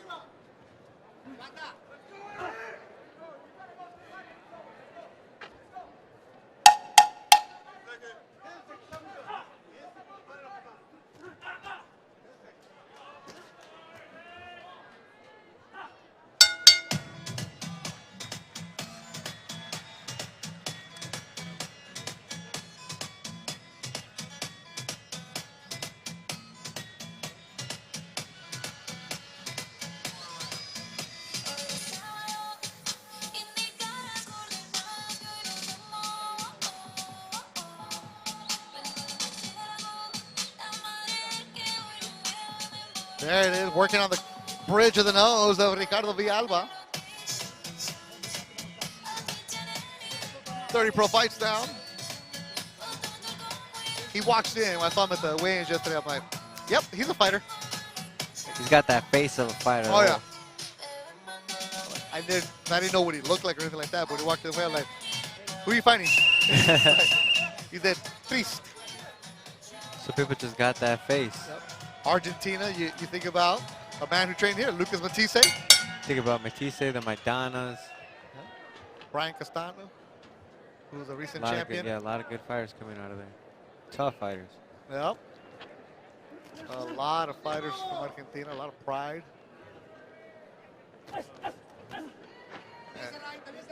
And you'll see an Argentina fighter, I think almost every fight I work with, like whether it's a club show or a bigger show, there's usually an Argentina fighter on the B side who comes in tough as nails, makes it hard for you, and the undefeated fighter, the young prospect, walks away like, what the heck what was this? Like, Yeah, it's different.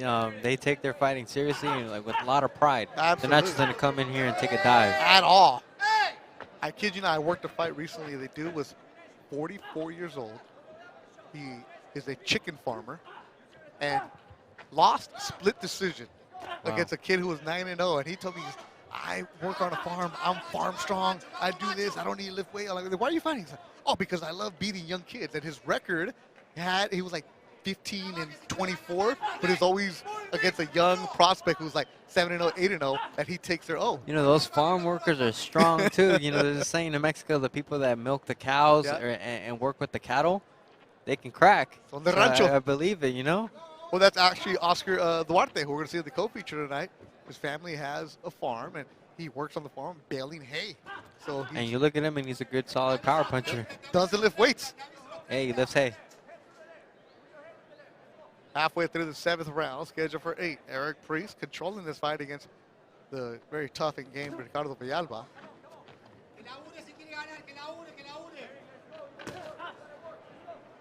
middleweights. More blood from the nose of Villalba. Finally, Priest attacking the body. A minute to go in the round. If he went to the body, would it be done? Definitely be a different story right now. If you went to the body early in the fight, you would see Villalba breathing much more heavier, and especially with that blood on the nose, it'd be harder for him to breathe right now. He would have took a toll? Definitely would have taken a toll. That's why it's good. It's like an investment. Oh, his mouthpiece came out. See if Priest can capitalize on it. Mouthpiece went out. Those body shots. He's breathing from his mouth. That's why the mouthpiece came out. Yeah, there's more blood. And that, right now when he spit out, it was all blood he spit. Maybe it was a tactic to catch his breath. Again, the veterans do that. They know how to find and get themselves an extra couple seconds. They do. I like Great jab by Priest. I like the old one of, all of a sudden, the bucket of ice slips at the end of the round. I mean, at the end of the minute. We got to clean it up Oh, now. no, we got to clean. It was just enough. Final seconds of the 7th round. Villalba, respect to him, asking Priest to come bring it. And after every round, Villalba shakes hands with Priest. You like it, guys do that? Not really. I'm here to fight. I'm here to fight. I don't like it. I don't like touching gloves before or after the fight. You know, when that final bell rings, then okay, we can give each other our respect. But during the fight, you know, there's no friends in that ring.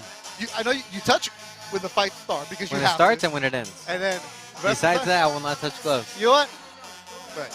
I'm right there with you. Like, it's a fight, you know? Like he's coming to hurt me. I'm coming to hurt him. And it's like, yeah, okay, cool. That was a good round. Yeah. Man, I'm supposed to knock you out. Good job, bro. No. We're not done yet. We're fighting. But a lot of guys do that as like a mental side too. Yeah, to let them know, like, oh, you didn't do anything to me. Yeah. Like, I feel like it's like a mind game, you know? You do it in sparring, but in the fight. Okay, sparring is a different story. Sparring is a different story. We're there to help each other grow. Right here, we're here to hurt each other. It's like, hey, I'm happy to have gotten in with you. You're like, man, I should have knocked you out in the fourth. Yeah. What are you doing here?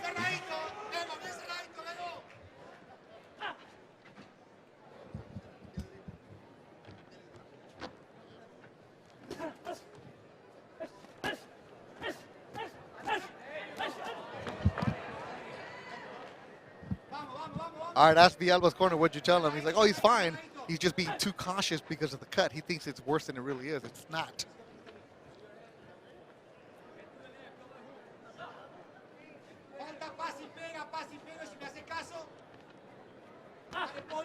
Yeah, so he's being cautious because of the cut. But it wasn't exactly any advice to, like, go out there and do something. It's more like they want to survive. Last round, he should. They just want to try survive. to come out. Sounds like. He probably knows this fight's not going to be won. Yeah. He just wants to survive, live to fight another day. If you're Priest, I mean, get into 5th gear right now, no? Right here, you got to try to put them punches together and try to get him out of there. You see you hurt him. You see that that cut on the nose is bothering him. See what you can do with it. Put the combinations and just don't let him breathe, huh? Don't let him breathe. Work him up and down. Step on the gas. He steps back. Follow up pressure. This is where you got to put it into extra gear. Close the show. Yeah, definitely.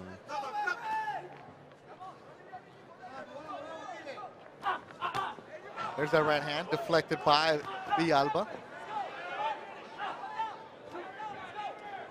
Villalba's definitely being very cautious. Yeah.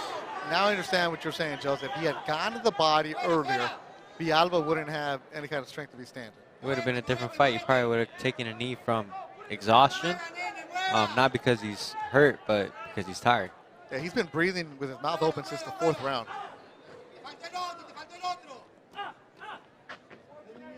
Less than a minute to go in the fight. Top of the hour, DAZN takes over.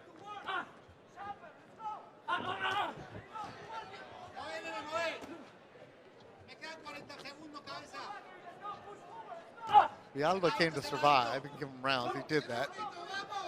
Credit to him. Yeah, credit to him. Priest gets good work. Fought 3 rounds last year. Actually, less than 3 rounds because we're all first-round knockouts. And now he comes in and he does 8. Well, you see something there. He's got the look, he's got the ability, he's got the talent. Builds on this. 8-rounder. There's something there with Eric Priest. Hey, this is his 8th round. He's looking still pretty fresh. Yeah. So it's definitely something to build.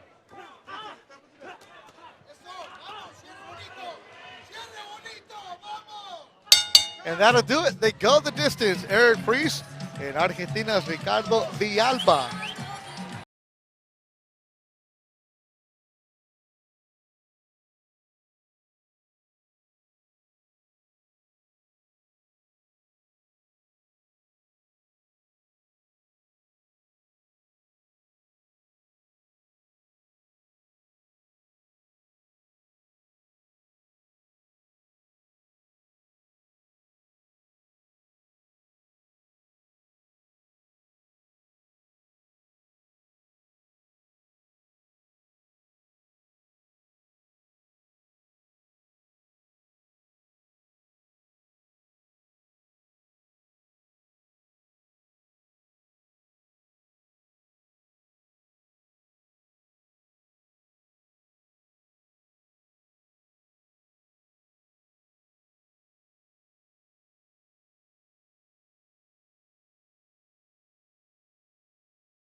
Rounds we go to the scorecards, and here are the totals. Carla Caiz and Thomas Taylor both see it 80-72.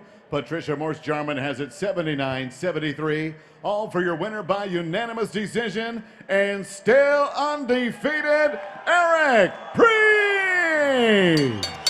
Eric Priest gets the victory. He's now 10-0. Goes the distance. Gets quality work in his Golden Boy debut. Ricardo Villalba falls to 29-1. Respect between the two fighters there.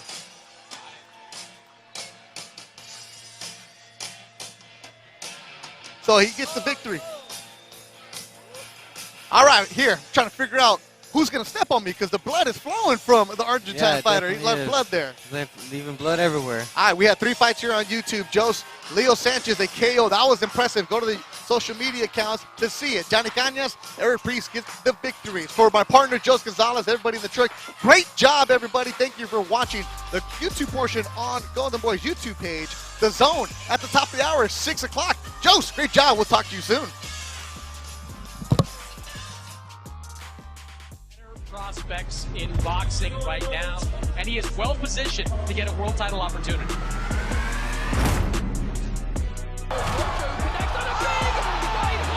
Out of Atlantic City, New Jersey, Anthony Young. He's fired up. He can't get a long looping right hand by Anthony Young. And still, the WBO and ABO welterweight champion, the party pride of Santa Ana, California, Alexis Rocha.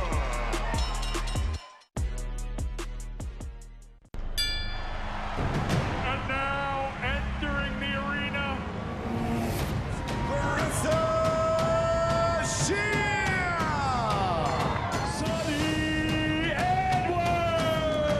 I want the legacy, achieve my dream. from Tijuana, Mexico, Jaime Munguia.